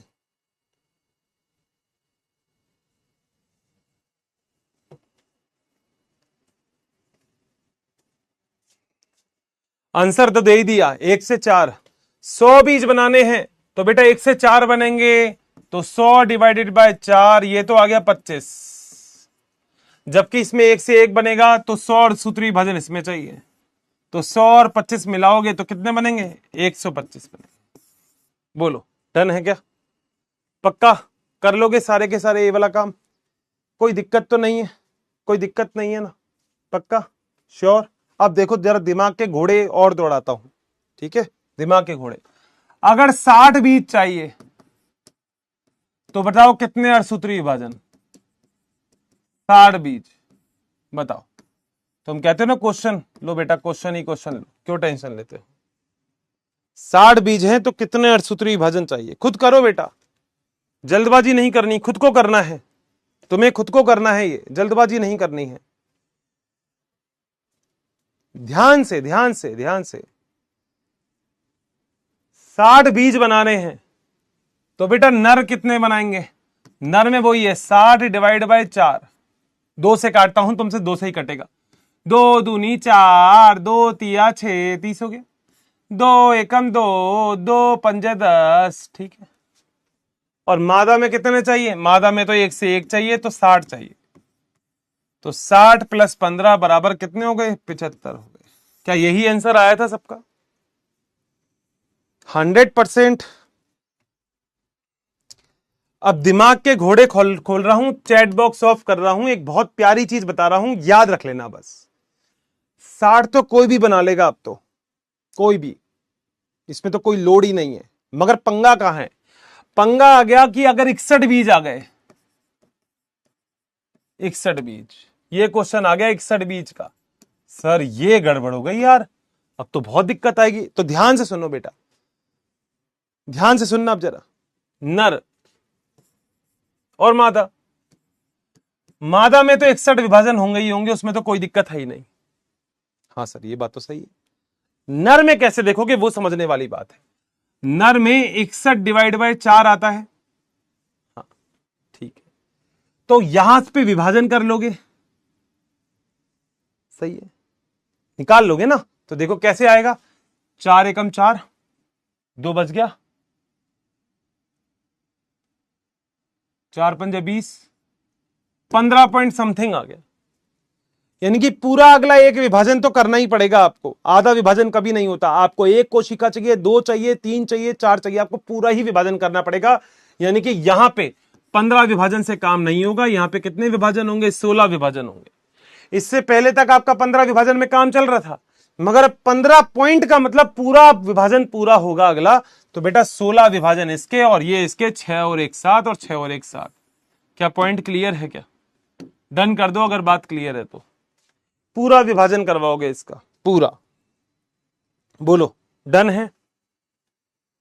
चाहे एक कोशिका बनानी है, 2 बनानी है, 3 बनानी है या 4 बनानी है, आपको पूरा ही विभाजन करना पड़ेगा। आधे से काम नहीं चलेगा, चौथाई से काम नहीं चलेगा, पूरा ही विभाजन होगा तो 4 कोशिका बनेगी। जैसे क्वेश्चन दे रहा हूं, अगर आपको 62 बीज बनाने हैं तो बताओ कितने अर्थसूत्री विभाजन बनेंगे। इतने क्वेश्चन मैं ऐसे ही करवा देता हूं, जो तुम कहते रहते हो अर्षित सर क्या, मगर ये खुद के क्वेश्चन है बेटा। 62 बीज बनाओ, लो तुम्हारा काम आसान कर देता हूं। फीमेल में तो 62 चाहिए, 62 तो फीमेल में चाहिए। मेल का बता दो, नर का बता दो, तुम काम हो जाएगा।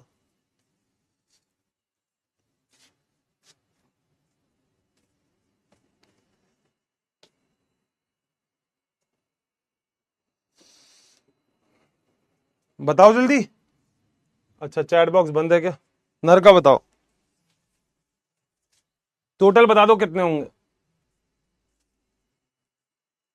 बिल्कुल सही बात है, यहां पे भी 62/4 आएगा, यानी कि 15 पॉइंट समथिंग आएगा। इसका सीधा सा मतलब है बेटा ये 16 हो गया, तो 16 + 62 तो 6 और 2 8 और 6 और 1 7, 78 आंसर आना चाहिए सभी लोगों का।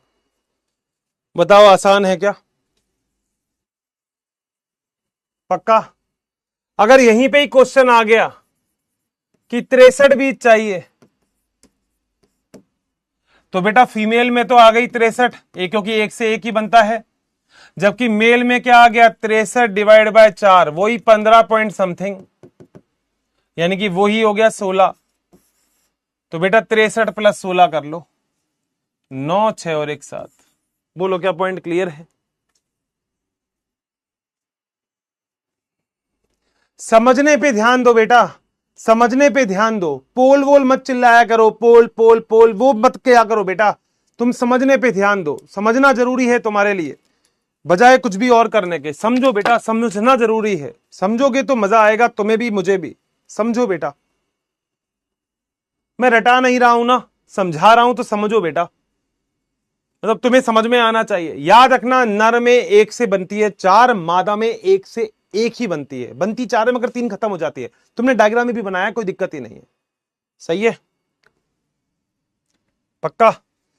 आ जाओ। ये मादा का फिर बताया था, मादा के अंदर न्यूक्लियस होता है, 7 कोशिका, 8 केंद्रक, वो सारी व्यवस्था बताई थी। ये पूरा का पूरा डायग्राम अपन लोगों ने बना रखा है मादा के अंदर, पूरा का पूरा। ठीक है, पूरा डायग्राम बना रखा है। देखो यहाँ पे भी क्या है, बनते 4 हैं मगर काम का केवल एक ही रहता है, 3 नष्ट हो जाते हैं। वो ये फीमेल का, यही एंटीपोडल कोशिका, 8 केंद्रक, 7 कोशिका, लगभग ये सारी बात क्लियर है। ठीक है, आ जाओ आगे। ये बेटा परागण की अभिक्रिया हमने बता दिया था, स्वयं परागण, परागण याद होगा, ऑटोगेमी, जिटेनोगेमी, जीनोगेमी, याद आया? ऑटोगेमी, 1 पुष्प 1 पादप, 1 पुष्प 2 पादप, अलग अलग पुष्प अलग अलग पादप। ठीक है, परागण ऑटोगेमी आपको बता दिया। उन्मूली परागण क्या होता है, एक जैसा समजात गुण, समजात पादप होता है। सजातीय पादप क्या होता है, पर निषेचन जब दूसरी की तरफ आएगा। उसके बाद परागण के अभिकर्मक, जो परागण के कारक होते हैं, वो बड़े इंपॉर्टेंट है। पूरा पढ़ाया आपको मैंने। कीट के द्वारा परागण क्या होता है, जल के द्वारा क्या होता है, वेलिसिनेरिया का एग्जांपल विद डायग्राम बताया अपने। जल के अंदर भी होगा, जल के ऊपर भी होगा। बोलो बात सही है? एपीहाइड्रोफिली और हाइपोहाइड्रोफिली के नाम से 2 चीज बताई थी मैंने आपको। ये सारी चीज आपको बताया था। कॉर्न ऑफ टेसल क्या होते हैं, फुदने क्या होते हैं, मक्का के अंदर बताया था। डायग्राम बना रखा है इसका एनसीईआरटी ने, ये रहा बड़ा प्यारा सा। रीडिंग लगानी पड़ेगी बेटा, जब मैंने लगाई तो तुम्हें भी लगानी पड़ेगी एक बार। तभी पेपर अच्छा होगा। ये घोट के पिलाने वाली चीज नहीं होती, ये बस कॉन्सेप्ट क्लियर करने वाली बात है। और तुमने पूरा का पूरा रटा नहीं है, तुमने समझा है। ये तुमने वेलिसन एरिया का पूरा एग्जाम्पल पढ़ा है। ये तुमने वो पढ़ा है कि कई बार ऐसा होता है कि कीट धोखा दे देते हैं। मैंने बोला था कई बार ऐसा होता है कि जो फीमेल होती है, लगता है कीट को कि ये तो फीमेल है, पास जाके लगता है अबे ये तो कुछ नहीं है। पुष्प भी अपने आप को मॉडिफाइड कर लेता है आजकल। जैसे कीट के द्वारा परागण भी होता है, तितलियों के द्वारा होता है, ये सारी चीजें लीमर के द्वारा होता है। एमोर्फोफेलस सबसे बड़ा पादप होता है, सबसे लंबा लंबा पुष्प होता है। बहिजनन युक्तियां, यानी कि जिससे हम चाहते हैं कि अगर पर परागण को हम प्रमोट करना चाहते हैं तो आज के टाइम पे बहिजनन युक्तियों का उपयोग आजकल हम कर लेते हैं। ठीक है, परागकण और स्त्री केसर की अन्योन अभिक्रियाएं, वो निषेचन के बाद आपको बताया था, वहां पे बोरॉन और कैल्शियम ज्यादा होता है, सबकी चीज बता रखी है। आर्द्रता ज्यादा होती है, जो पानी अंदर घुस जाता है, शुगर अंदर घुस जाता है, फूल जाती है और पराग नलिका का निर्माण होता है। वो सब मैं आपको बता चुका हूं। ये पूरा का पूरा वर्तिकाग्र बताया था, 3 प्रकार के होते हैं। मीजोगेमी भी होता है, ठीक है, पोरोगेमी भी होता है और चेलेजोगेमी भी होता है। आपने डायग्राम बना रखा है बेटा। मैं चैट बॉक्स यार देखो यार, तो है ना, मान जाया करो, चैट पे मत किया करो क्या कर रही हो क्या नहीं कर रही हो। भाई पढ़ लो रे यार, पढ़ लो यार, पढ़ना जरूरी है। ये पढ़ते नहीं हो तुम, ठीक है। ये डायग्राम बड़ा इंपॉर्टेंट है, जो अपन ने बनाया था वही है। अच्छा, इस डायग्राम में एक चीज दे रखी है बेटा, ये जरा देखना। इस डायग्राम में नर युग्मक आगे दे रखे, कायिक केंद्रक के पीछे दे रखा है, मगर आपको खुद को पता है कायिक केंद्रक आगे होगा। थ्योरी सही है मगर डायग्राम में इसमें गड़बड़ दे रखी है, तो आप डायग्राम को सही कर लेना जो मैंने बनाया। बेटा ड्राइवर आगे ही बैठेगा ना, ड्राइवर पीछे थोड़ी बैठेगा। तो बस वही इसने गलती कर दी, इसने ड्राइवर को पीछे बैठा दिया, सवारी आगे बैठा दी, जो कि गलत है। थ्योरी सही है इसमें, ठीक है। तो स्लाइड्स वगैरह पे बैगिंग वगैरह क्या होती है, विपुंसन क्या होता है बताया था। नर को हटाना ही विपुंसन होता है। बैगिंग का मतलब वो थैली चढ़ा दी थी अपन ने, शायद आपके नोट्स में भी सब कुछ है। दोहरा निषेचन, n+n बराबर 2n, n+2n बराबर 3n, ये दोहरा निषेचन था। त्रिसल्यन था ये दूसरा वाला, जिससे भ्रूणपोष का निर्माण हो रहा था। ये पूरा का पूरा डायग्राम अपने बनाया है। ये पहले ऐसा था, उसके बाद युग्मनज बनता है। ये गोलाकार भ्रूण है, ये डायग्राम के नीचे लिख देना गोलाकार भ्रूण है ये। तो डायग्राम बड़े इंपॉर्टेंट है। अपन ने भी लिखा है ना गोलाकार, मगर अपन ने पूरा एक्सप्लेन किया है। नीचे गोलाकार लिख देना अपने वाले डायग्राम के नीचे भी। आगे हृदयाकार लिखा था, फिर एक ट्रोपैडो प्रावस्था लिखी थी अपन ने, वो सारी चीजें लिखी थी। क्लियर। निषेचन के बाद क्या बनेगा, यही सब कुछ बनेगा, प्रांकुर और मूलांकुर वगैरह सब बनेंगे। तो यहाँ पे ये भ्रूणपोष वगैरह बनता है। ये सारी चीजें यहां से अपन ने कर ली है लगभग, ठीक है। हाँ, इसके बाद भ्रूण कैसे बनता है, प्रांकुर क्या होता है, मूलांकुर क्या होता है, आपको पता है। प्रांकुर से तने का निर्माण, मूलांकुर से जड़ का निर्माण होता है, ठीक है। उसके बाद स्केटलम, ये मैं बता भी रहा था, शायद ये नोट नहीं किया, प्लीज एक बार नोट कर लेना, मुझे याद नहीं है, शायद नहीं किया। एक बीजपत्री भ्रूण में एक ही बीजपत्र होता है, घास के परिवार में बीजपत्र को स्केटलम कहते हैं, ठीक है। ये डायग्राम में बना रखा है। ये वाला डायग्राम भी प्लीज एक बार एनसीईआरटी में, शायद क्लास 11th में बनाते थे अपन, 12th में नहीं बनाए, तो ये डायग्राम मेंशन कर लेना, ठीक है, क्लास 12th में ही। इसके बाद प्रांकुर चोल और मूलांकुर चोल, कॉलियोप्टाइल कॉलियोराइजा पढ़ा है आपने। बीज के बारे में गैल, ये तो आज ही पढ़ाया है, गैर एल्बुमिनस एल्बुमिनस, ये तो आज ही पढ़ाया है, ये तो पूरा आज ही पढ़ाया है, इसमें तो दिक्कत होगी नहीं। बताओ भैया, कोई डाउट है तो डाउट देख लेता हूं जरा। बैगिंग क्या होता है समझाइए बेटा। बैगिंग, अब देखो जरा डाउट देख लेते हैं। बैगिंग का मतलब, अगर मान लो तुमने कोई पुष्प है और पुष्प में से तुमने नर हटा दिया, उसमें से परागकण पुंकेसर पुतंतु हटा दिया, तो उसको ढक दो, क्योंकि ढक दोगे, बैगिंग का मतलब होता है पन्नी ढक देना, जिससे बाहर से कोई भी परागकण नहीं आया अवांछित, उसे हम बैगिंग बोलते हैं। टैगिंग क्या होता है बेटा, टैगिंग का मतलब ये होता है, जैसे मान लो आपने किसी भी परागकण में से हटा दिया मतलब उसको पुतंतु को, तो अब आप क्या करोगे, उसके ऊपर टैग लगा दोगे कि तुमको पता तो लगे कि तुमने इसमें क्या काम किया है। तुम्हें कैसे पता लगेगा, तुम एक बार बताओ, तुम मल्टी ब्रांड शोरूम में गए हो, तुम्हें कैसे पता लगेगा एडिडास की टी शर्ट है, रिबॉक की है, उसके पीछे लिखा होता है। तो जो लिखा होता है वो होता है टैगिंग। टैग कर देते हो आप, चिपका देते हो स्टिकर कि भैया ये वाली चीज होती है।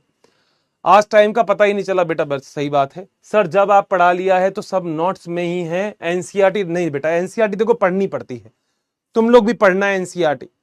वो एक बीजपत्री बीज वाली जो बात थी स्केटलम वाली, वो क्लास 11th की थी, मगर एनसीईआरटी में है तो पढ़ लेना एक बार, कोई दिक्कत थोड़ी है उसमें, अपन ने डायग्राम तो बना ही दिया है। ड्राइवर पीछे, बेटा ड्राइवर पीछे बैठ जाए वो गलत है ना, ड्राइवर आगे ही बैठेगा। कायिक कोशिका कायिक केंद्रक आगे होता है, एनसीईआरटी डाउनलोड कहां, बेटा गूगल से कर लो, गूगल पे अगर डालोगे तो हिंदी मीडियम की एनसीईआरटी डाउनलोड कर लो, आप आराम से आ जाएगी, जैसे मेरे आई है। गुड इवनिंग भाई। सर आपने क्या क्या पढ़ाया है 12th के बाद, मेरी सिस्टर पूछ रही है। बेटा मैंने ऐसा तो कुछ नहीं पढ़ाया, मतलब आज मैंने एक ही चीज पढ़ाई है, जो है चैप्टर ये वाला जिसका नाम है पुष्पिपातों में लैंगिक जनन। ठीक है, कल अगला चैप्टर पढ़ाइएगा। ठीक है बेटा, कल पढ़ा लेंगे, कोई दिक्कत नहीं है।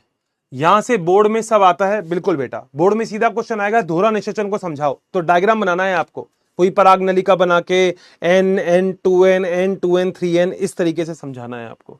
समझ आ गया, बहुत बढ़िया। प्रक्षेपण क्या, ये प्री निषेचन नहीं, प्री निषेचन, प्री निषेचन का मतलब निषेचन से पूर्व, निषेचन फिर निषेचन के बाद, तो प्री निषेचन का मतलब मेरे ख्याल से वही कर रहे हो आप ये, इसका मतलब होता है निषेचन से पूर्व आखिर कैसे बनाओगे नर और मादा को। ठीक है, वो चीज है। मजा आ गया, बहुत बढ़िया बेटा, रिपीट कर दिया अब तो। हाँ, गुरु बीजाणु का वही डायग्राम है जिसमें एक से बनती है 4 और 3 नष्ट हो जाती है, और एक काम की होती है, जिसमें 3 बार केंद्रक का विभाजन होता है, जैसे प्रतिमुखी कोशिका बनती है, 2 सिनर्जी सहायक कोशिका, 1 अंड कोशिका और बीच में 2 ध्रुवीय केंद्रक बनता है, वही है। सर अगर नेर में 15 पॉइंट समथिंग है तब, बेटा 15 के आगे कुछ भी आ गया 16 तक, देख 64 64 तू समझ रहा है ना, 64, जैसे सपोज कर 64 बनाने हैं तुझे, तो 64 का मतलब 16 पूरे विभाजन, मगर अगर 63 बनाने हैं तो मतलब 15 पॉइंट समथिंग, यानी कि तो भी 16 पूरे विभाजन होंगे, 16 ही आएंगे। तुझे 1 कोशिका बनानी है, 2 बनानी है, 3 बनानी है, 4 बनानी है, तो तुझे पूरा विभाजन करना पड़ेगा। मान ले नीट के एग्जाम में ये क्वेश्चन आ गया कि तेरे को 1 बीज बनाना है, तो कितने अर्धसूत्री विभाजन, तो बेटा मादा में तो 1 से 1 बनेगा, मगर नर में 1 से 4 बनते हैं, तो नर में पूरा ही 1 विभाजन होगा, तो 2 अर्धसूत्री विभाजन होंगे, ऐसा निकलता है। ठीक है, आ जाओ। सर क्लियर है, सर पोल में इशू है, बेटा पोल आज दिया ही नहीं। 15.5 नहीं, नहीं बेटा आधा नहीं होता, आपको 1 कोशिका बनानी है, 2 बनानी है, 3 बनानी है, 4 बनानी है, 4 तक बनानी है तो पूरा ही विभाजन होगा। सर अगर ऐसे ही बोर्ड एग्जाम में लिखा पॉइंट टू पॉइंट तो मार्क, बेटा ऐसे ही पॉइंट लिख सकते हो, मगर मगर एक्सप्लेन जैसा मैंने किया है ऐसा ही डायग्राम के साथ आपको एक्सप्लेन करना पड़ेगा। सर पीवाईक्यूज नेक्स्ट क्लास में कराऊंगा बेटा, मैंने शुरू में बता दिया था, ये डन है सर। आपके साथ क्लास में टाइम कम पड़ जाता है, और क्या बेटा बढ़िया बात है, पढ़ते रहो बेटा, पढ़ते रहो, मस्त रहो। सर क्लास 11th का होमवर्क दिया करो, क्लास 11th का दूं क्या, कर लोगे पक्का सारे लोग? चलो देखते हैं, कोशिका वाला चैप्टर पढ़िया ना, रिवाइज करवा दूंगा फटाफट 10 मिनट के अंदर, अगर पढ़ के आओगे तो आज ही पोल करवा लेता हूं। मुझे यकीन चाहिए था पर गलती से लक्ष्य ले लिया है, तो बेटा मेल कर दो। सर ये जो डायग्राम आपने बनाया बोला है सारे अपनी जगह बना लो बेटा, एक ही जगह बना सकते हो कोई दिक्कत नहीं है, मगर समझ के बनाना डायग्राम। एंडोथीसियम भी कभी बहु केंद्रकीय हो सकती है, बेटा वैसे तो मैंने पढ़ा नहीं ऐसा एंडोथीसियम के साथ हो सकता है, एनसीईआरटी ये गुण केवल टेपेटम का ही लिखती है। 125 बिल्कुल। अर्धसूत्री डिवीजन में 4 8 नहीं हो सकती है, नहीं मेल तो 1 से 4 ही बनेगी, फीमेल में 1 से 1 बनेगा। सर मैं आ गया, बहुत बढ़िया आशीष, स्वागत है। मैंगो कौन सा फ्रूट है बताया बेटा आपको? 25 मियोसिस, अच्छा वो तो तुमने कर ही लिया। एक टॉपिक नहीं पढ़ा है, कौन सा बेटा, कौन सा वाला? वो बताया नहीं, एक बीजपत्री बीज का, तो एक बीजपत्री बीज में तो कुछ भी नहीं है, वो स्क्वेटल वाला जो डायग्राम है वो तो आप 11th क्लास में ही पढ़ के आए, और मैंने शायद बताया भी था किस तरीके से हो रहा है, नहीं तो एक बार कहोगे तो एक बार बता दूंगा। इस चैप्टर का एक डाउट, बीजांड काय टॉपिक, बीजांड काय में क्या रह गया, क्या नहीं आया बेटा, लिखा करो ना पूरी चीज में समझू तो तुम्हें क्या नहीं आया। आईएमपी है बेटा, आईएनपी नहीं आईएमपी था, इंपॉर्टेंट था। एंटीपोडल सेल क्या होता है बेटा, प्रतिमुखी कोशिकाएं होती है जो पूरे के पूरे बीजांड को पोषण देने का कार्य करती है निषेचन से पहले। स्पोरोपोलिन का कराया क्या होता है बेटा, स्पोरोपोलिन का कार्य सुरक्षा प्रदान करने का होता है परागकण को, तो परागकण को जो सुरक्षा देता है वो स्पोरोपोलिन होता है, जो पूरे परागकण को सुरक्षित प्रदान करता है। ठीक है, स्पोरोपोलिन बताया था, एक्साइन राहेचोल बना होता है। एनसीईआरटी में नीट की पीवाईक्यू अंडरलाइन कर दीजिए बेटा, मैं पीवाईक्यूज करवाऊंगा ही, इसमें टेंशन ना लो। सर जी मैंगो एक सीड होता है, तब भी आपने इसे क्यों लिखा है बेटा? कई बार मैंने लिखा कुछ किस्में, तू ध्यान से नहीं पढ़ा तूने, मैंने नीचे लिखा है आम की कुछ किस्में, एक नहीं लिखा, किस्मों के बारे में बात की है। पढ़ चुके ये कौन सा रिवीजन है सर? पढ़ चुके ये कौन सा रिवीजन, ये कौन चैप्टर का रिवीजन था बेटा? सर ऐसा लग रहा है कि जिंदगी में पहले पादप पर किया है मैंने 9 की चैप्टर, ठीक पता नहीं, समझ में नहीं आया। चैप्टर का इंट्रोडक्शन रीड करना चाहिए, बिल्कुल बेटा एक बार रीड कर लो, कोई दिक्कत नहीं है उसमें। सर मेरे को दिख नहीं रहा है और मेरे को एनसीईआरटी भी, बेटा एनसीईआरटी नहीं है तो यहीं मेरे साथ साथ पढ़ लिया करो, इस चैप्टर का एंड हो गया। बिल्कुल आपने कुछ एनसीईआरटी की लाइन नहीं कराई बेटा, जो मैं नहीं करवाई, देखो जब मैं पढ़ा रहा हूं ना तो देखो कई बार दोस्त हो जाता है ना, एक दो लाइन छूट जाती है, तो उसके लिए ही मैंने बात की है। जैसे मैंने अभी, अगर आपको ध्यान हो तो मैंने अभी आपको एक चीज बोली थी, मैंने आपसे कहा था यहाँ पे आपकी एनसीईआरटी ने स्केटेलम वगैरह के बारे में दे रखा है, ये वाला टॉपिक, ये वाला टॉपिक। अब ये जो भ्रूणपोष वाला टॉपिक है, ये टॉपिक एक बीजपत्री पादप का है, तो एक बीजपत्री जो पादप होता है ना उसका आप आसानी से काम कर सकते हो। और ये वाला डायग्राम आपको पता है, मैं अगर नॉर्मल आपको ये वाला डायग्राम बनाऊं तो एक बीजपत्री का देखो ये डायग्राम बन जाएगा, देखो ये ऐसे बना दो, ये ऐसे बना दो, ठीक है। ये वही हो गया भ्रूणपोष, ठीक है। यहां पे एक प्रोटीन की लेयर होती है जिसे हम बोलते हैं एल्यूरोन प्रोटीन, एल्यूरोन, बोलो बात सही। यहां पे इस तरीके से एक भाग होता है और इसके नीचे ऐसे भाग होता है, ठीक है। इसे वही बोलते हैं प्लीम्यूल,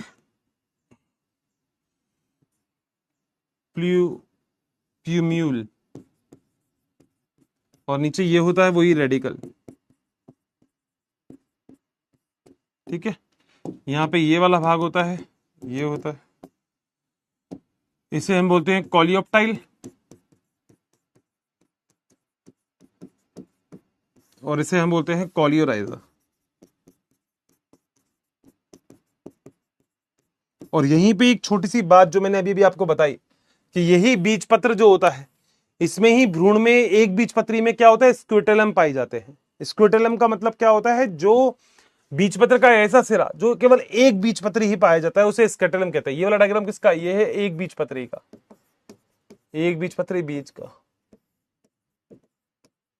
मोनोकॉट बोलते हैं इसको, मोनोकॉट सीड। क्लास 11th में ही था ये वैसे, बट अगर नहीं किया तो कोई दिक्कत नहीं है, आप पढ़ लो, क्या फर्क पड़ता है उससे, 11th का है वैसे, ठीक है। तो बेटा आशा करता हूं कि यहां तक लगभग पूरा चैप्टर आप लोगों ने कर लिया होगा और आप लोग कर लेंगे ये पूरा चैप्टर। तो मैं बस एक बार थोड़ी सी बात और पूछ लेता हूं, यहां तक मेरे ख्याल से कोई भी डाउट तो होगा ही नहीं, किसी को होना तो नहीं चाहिए कि चैप्टर ओके है, बता दो। साथ साथ पढ़ना मेरे, मैं हमेशा बोलता हूं मेरे साथ साथ ही पढ़ लेना। मैं आपको लगा मैं भगा के करवाया कुछ नहीं ना, बहुत आराम से। मुझे सच में नहीं पता कोई एनसीईआरटी कैसे पढ़ाता है, मगर मैं आपको पूरी एनसीईआरटी पढ़ा रहा हूं, उसका रीजन है मैं ये चाहता हूं कि एक एक बच्चा मेरी क्लास में एक एक एनसीईआरटी की लाइन पढ़े। आज आपका यही काम है, आज आपका होमवर्क ही यही है, डायग्राम बनाने हैं और एनसीईआरटी की रीडिंग लगाने नहीं है, बस कुछ नहीं करना है। आज आप बढ़िया शिद्दत से बैठना, रात को आराम से जब नींद आने लगे तब एनसीईआरटी की रीडिंग लगा लेना। यार देखो बाकी टाइम आप और कुछ पढ़ो, फिजिक्स पढ़ो, केमिस्ट्री पढ़ो, मुझे कोई फर्क नहीं पड़ता, मगर जब मैं बोल रहा हूं तब बायोलॉजी पढ़ लो, बस मेरे साथ साथ ही पढ़ लो। बॉटनी तो तुम्हारा कल्याण हो जाएगा बेटा, मेरे साथ साथ पढ़ लो बस। क्लियर है यहां तक? 98% बेटा, ये 0.91 क्यों रह जाते हो भाई, ये नीचे वाले मिला के तो 99.5 हो गया, मगर ये 1% ये यहाँ क्यों चले जाते हो भाई? क्या नहीं आया समझ में, मेरे को बताओ तो। तुम नहीं बताओगे भाई मुझे नहीं समझ में आएगा ना यार। देखो एक टीचर पूछ ही तो सकता है ना, मैं तुमसे बार बार पूछता रहता हूं तुम्हें क्या नहीं आया, तुम बोलते ही नहीं हो। अब तुम नहीं बोलोगे तो बताओ मुझे कैसे पता लगेगा, खुद सोचो भाई, बोलना तो पड़ेगा। नेक्स्ट चैप्टर अगली क्लास में करवाऊंगा और तुम लोड मत लो उसमें। तुम कह रहे हो ना कि अभी हमको पुराना करना है, कोई दिक्कत नहीं है, लो लिख देता हूं उसमें, ये आज नहीं करवाऊंगा, बस ये लो, ये नेक्स्ट चैप्टर आज नहीं करवाऊंगा, बस ये लो हटा दिया मैंने। बस अगली क्लास में बस ऑब्जेक्टिव करेंगे, फिर नेक्स्ट चैप्टर करेंगे, आज नहीं करवा रहा। खुश रहो तुम, मगर तुम पढ़ लेना बेटा। अब ऐसा मत करना मैं ये भी नहीं करवाऊंगा फिर तुम वो भी नहीं करो, ऐसा मत करना बस। और कोई डाउट है क्या, जरा देख लेता हूं भाई, कोई डाउट वाउट है क्या? और इसके अलावा भी एक बार वीडियो कॉल बेटा, वीडियो कॉल अगली क्लास में पक्का करूंगा, सेटिंग करवानी पड़ती है भाई वीडियो कॉल की। वो एक बंदा है ना जिन सर से कई कई मैं बात करता हूँ, वो बेटा यहाँ सेटिंग करते हैं वीडियो कॉल की, तब जाके वीडियो कॉल होती है, तो अभी तो नहीं होगी, अभी नहीं है। और आप कल क्लियर कर देंगे? अभी तो नहीं है। हाँ हाँ, जो डाउट होगा तो मेरे को कल बता देना, मैं अगली क्लास में क्लियर कर दूंगा। यार देखो ये ऑफलाइन क्लास है, इसको ऐसा बिल्कुल मत सोचो, ऑनलाइन क्लास है ऐसा बिल्कुल मत सोचो हर्ष सर नहीं पढ़ाएंगे। अगर कहीं पे भी डाउट हो तो मेरे से अगली क्लास में पूछ लो, कोई दिक्कत ही नहीं है बेटा, उसमें टेंशन मत लो। जहां लगता है हर्ष सर ये वाला पॉइंट नहीं समझ में, मैं बैठा हूं ना बेटा, तुम टेंशन काहे लेते हो? टच वुड, कहीं दिक्कत हो बॉटनी में अपन बैठे हैं, तुम बिल्कुल बेफिक्र हो के। मगर पूरा देखो आज एक काम करना है, पूरी एनसीईआरटी की रीडिंग लगानी है, बस इतना काम कर देना, वीडियो कॉल बेटा अगली क्लास में, ठीक है। सर मॉड्यूल का क्वेश्चन नंबर 7 में डाउट है बेटा, मेरे पास है नहीं क्वेश्चन, अगर तू क्वेश्चन लिख देता तो मैं बता देता बेटा। मोनोकॉट एम्ब्रियो पढ़ा दो, मोनोकॉट का लो बेटा। वैसे देखो मेरे को क्या लगता है क्लास 11th में पढ़ लिया होगा, नहीं भी पढ़ा तो मैं आज यहीं पे ही आपको पढ़ा देता हूं, जिससे आपको दिक्कत नहीं होगी। देखो भाई ये है बेटा एक बीजपत्री का डायग्राम, क्लास 11th में भी था, क्लास 12th में भी है, मगर 11th में पढ़ लिया होगा, नहीं भी पढ़ा तो कोई बात नहीं। ये तो मैंने बोला था आपको ये डायग्राम बनाने हैं, क्योंकि ये डायग्राम ऐसे हैं जो क्लास मैं बनाऊंगा तो हो सकता है मार्किंग इधर उधर हो जाए, तो आपको इधर उधर मार्किंग नहीं करनी है, ठीक है। अब वही चीज दे रखी है भ्रूणपोष का, वैसे तो मैं सारा कुछ बता चुका हूं, ये न्यूक्लियर पढ़ा चुका हूं, केंद्र की पढ़ा चुका हूं, बट एक बीजपत्री याद रखना जिसका निर्माण एक बीजपत्र से होगा। और ये देखो मैंने जो डायग्राम बनाया ना, थ्योरी पढ़ लेना, वैसे मेरे ख्याल से कोई डाउट नहीं आएगा। और ये जो डायग्राम मैंने बनाया ये वाला कहां गया, अभी अभी लास्ट में जो डायग्राम बनाया एक बीजपत्री बीज का, ये देखो ये वाला जो डायग्राम था ना एक बीजपत्री बीज का, ये वाला इसी का मैंने डायग्राम बनाया। अभी कहां गया, कहीं तो बनाया था, ये रहा, ये वाला डायग्राम बना लेना बस, ठीक है। बस इतना सा काम कर लेना। सर मेरे पास बेटा मॉड्यूल तो ले लो, सही है। एंडोस्पर्म नहीं आया समझ बेटा, एंडोस्पर्म क्या होता है सुनो, बीज बन गया, मगर बीज बनने के बाद अब बीज मान ले 10 दिन बाद काम में आएगा, तो बीज को खाना तो चाहिए, तो तू एंडोस्पर्म के द्वारा बनाता है। 2 प्रकार के एंडोस्पर्म बनाए थे, एक तो जिसमें बहुत सारे केंद्रक थे, इसे बहुत सारी कोशिका थी, याद आ गया होगा तेरे को। तो एंडोस्पर्म का निर्माण कैसे होता है, n + n = 3n बन जाता है, n + 2n = 3n। अब ये तो डिपेंड करता है, अगर तेरे से ये बोल दिया जाए, अगर तेरे से ये बोल दिया जाए कि नर युग्मक तो n है, हाँ, और जो ध्रुवीय केंद्रक थे वो भी n है, तो भ्रूणपोष कैसा होगा, तो भ्रूणपोष 2n होगा। अगर दे दिया, मान ले ऐसा क्वेश्चन दे दिया तो 2n निकाल लेगा।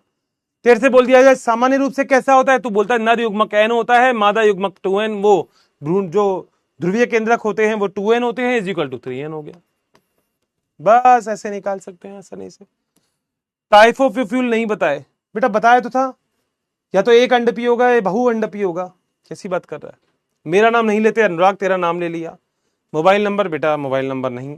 रेगुलर स्कूल में डमी के साथ नीट क्रैक कर सकते हो बिल्कुल। स्केटलम बेटा बताया क्या है, स्केटलम बताया भी, कहेगा तो मैं नोट भी करवा दूंगा, मगर मुझे लगता है कि वो वाला टॉपिक तुम एनसीईआरटी की लाइन से ही पढ़ो, क्योंकि इसमें कंफ्यूजन नहीं रहेगा। एक बीजपत्री में जो अलग से जो स्ट्रक्चर निकाली हुई दिखाई देती है उसे हम स्केटलम कहते हैं। मॉड्यूल ले लो बेटा, वैसे तो सही है, बोर्ड के लिए अलग से कोचिंग करना है, क्यों करना है बेटा, यही है बोर्ड नीट सब यही है बेटा। मोनोकॉट क्या होता है बेटा, एक बीजपत्री, जैसे घास होता है ना, ये एक बीजपत्री है, इसमें एक बीजपत्र होता है। देख समझाता हूं, अगर मान ले एक बीजपत्र हो तो ये मोनोकॉट है, अगर द्विबीजपत्र हो, याद होगा ये वाला डायग्राम बनाया था, तो ये डाइकॉट है, क्योंकि इसमें 2 बीजपत्र हैं। अगर एक बीजपत्र होता है तो मोनोकॉट, 2 बीजपत्र होते हैं तो डाइकॉट, ये द्विबीजपत्री बीज है, जैसे पीपल का, ये एक बीजपत्री है जैसे घास का, ऐसा होता है। बोलो भैया क्या पॉइंट क्लियर है सारे, क्या सारे के सारे लोग कर लेंगे घर पे आज ही, कोई दिक्कत किसी को। चैट बॉक्स ऑन कर रहा हूं, ऑन ही है, डन है चैट बॉक्स बेटा, ऑन है क्या चैट बॉक्स, यहां तक कर लेना बस, अगला चैप्टर फिर अपन अगली क्लास में ही चालू करेंगे, कोई दिक्कत नहीं। चैट बॉक्स बेटा ऑफ है क्या, ऑन है ना चैट बॉक्स, तो तुम्हारे मैसेज क्यों नहीं आ रहे मेरे पास, है मैसेज ही नहीं आ रहे, मैसेज ही नहीं आ रहे बेटा, मैसेज क्यों नहीं आ रहे बेटा, गर्लफ्रेंड को मैसेज कर रहे हो क्या तुम, हेलो बाबू मेरा फोन उठाओ बाबू, ऐसे तो नहीं कर रहे ना। हाँ तुम्हारे पूरे मैसेज क्यों नहीं आ रहे, तुम लिख नहीं रहे क्या कुछ, है अच्छा अब आएंगे बेटा, अब आएंगे शायद मैसेज पूरे तुम्हारे। ओ ओ ओ मेरे भाई पढ़ लेना, पढ़ लेना आज पूरा पढ़ लेना, ठीक है, पूरा पूरा, हाँ आज बेटा पूरा कर लेना, ये पूरा कंप्लीट कर लेना आज, छोड़ना मत बिल्कुल भी। अच्छा तुम एक बताओ, लेक्चर के नीचे रेटिंग नहीं देके जाते ना, सही है बेटा सही है, मेरे से बोला था किसी ने, यूं कहा अर्ची सर बच्चा बस पढ़ के चले जाता है, अरे भाई ऐसा क्यों करते हो, अपन बैठे हैं ना, कहीं डाउट है, अब देखो क्या काम करना है, आज सारा पढ़ लो, नेक्स्ट क्लास में एक बार फिर रिवीजन करवा दूंगा, क्या दिक्कत आ रही है, कहोगे अर्चित सर ये वाला टॉपिक फिर पढ़ाओ, फिर पढ़ा दूंगा, कोई दिक्कत नहीं है, टेंशन मत लो। अगर कहोगे अर्चित सर ये दोबारा पढ़ाओ, ये नहीं आया समझ में, दोबारा पढ़ा दूंगा, मुझे कोई दिक्कत नहीं है, आराम से चलेंगे, कोई जल्दबाजी नहीं है। Botany rocks, botany rocks. Comment जरूर करना बेटा लेक्चर के नीचे, ठीक है। अच्छा 11वीं का एक छोटी सी चीज पूछ लेता हूं बेटा, बता देना क्या 11वीं का अगर मैं आप लोगों से कहूं तो 11वीं का नेक्स्ट क्लास में कोई टॉपिक डिस्कस करें, टॉपिक करें हर क्लास में 11th का? बोलो थोड़ा थोड़ा कुछ भी, रेडी हो क्या इसके लिए? तैयार हो तो बताओ, फिर करते हैं, ऐसे करेंगे तुम्हारे लिए। तो 11वीं के कुछ कुछ टॉपिक तो निकाल ही देंगे, 2 4 5 भी निकाल देंगे तो अपना काम हो जाएगा। बोलो रेडी हो क्या?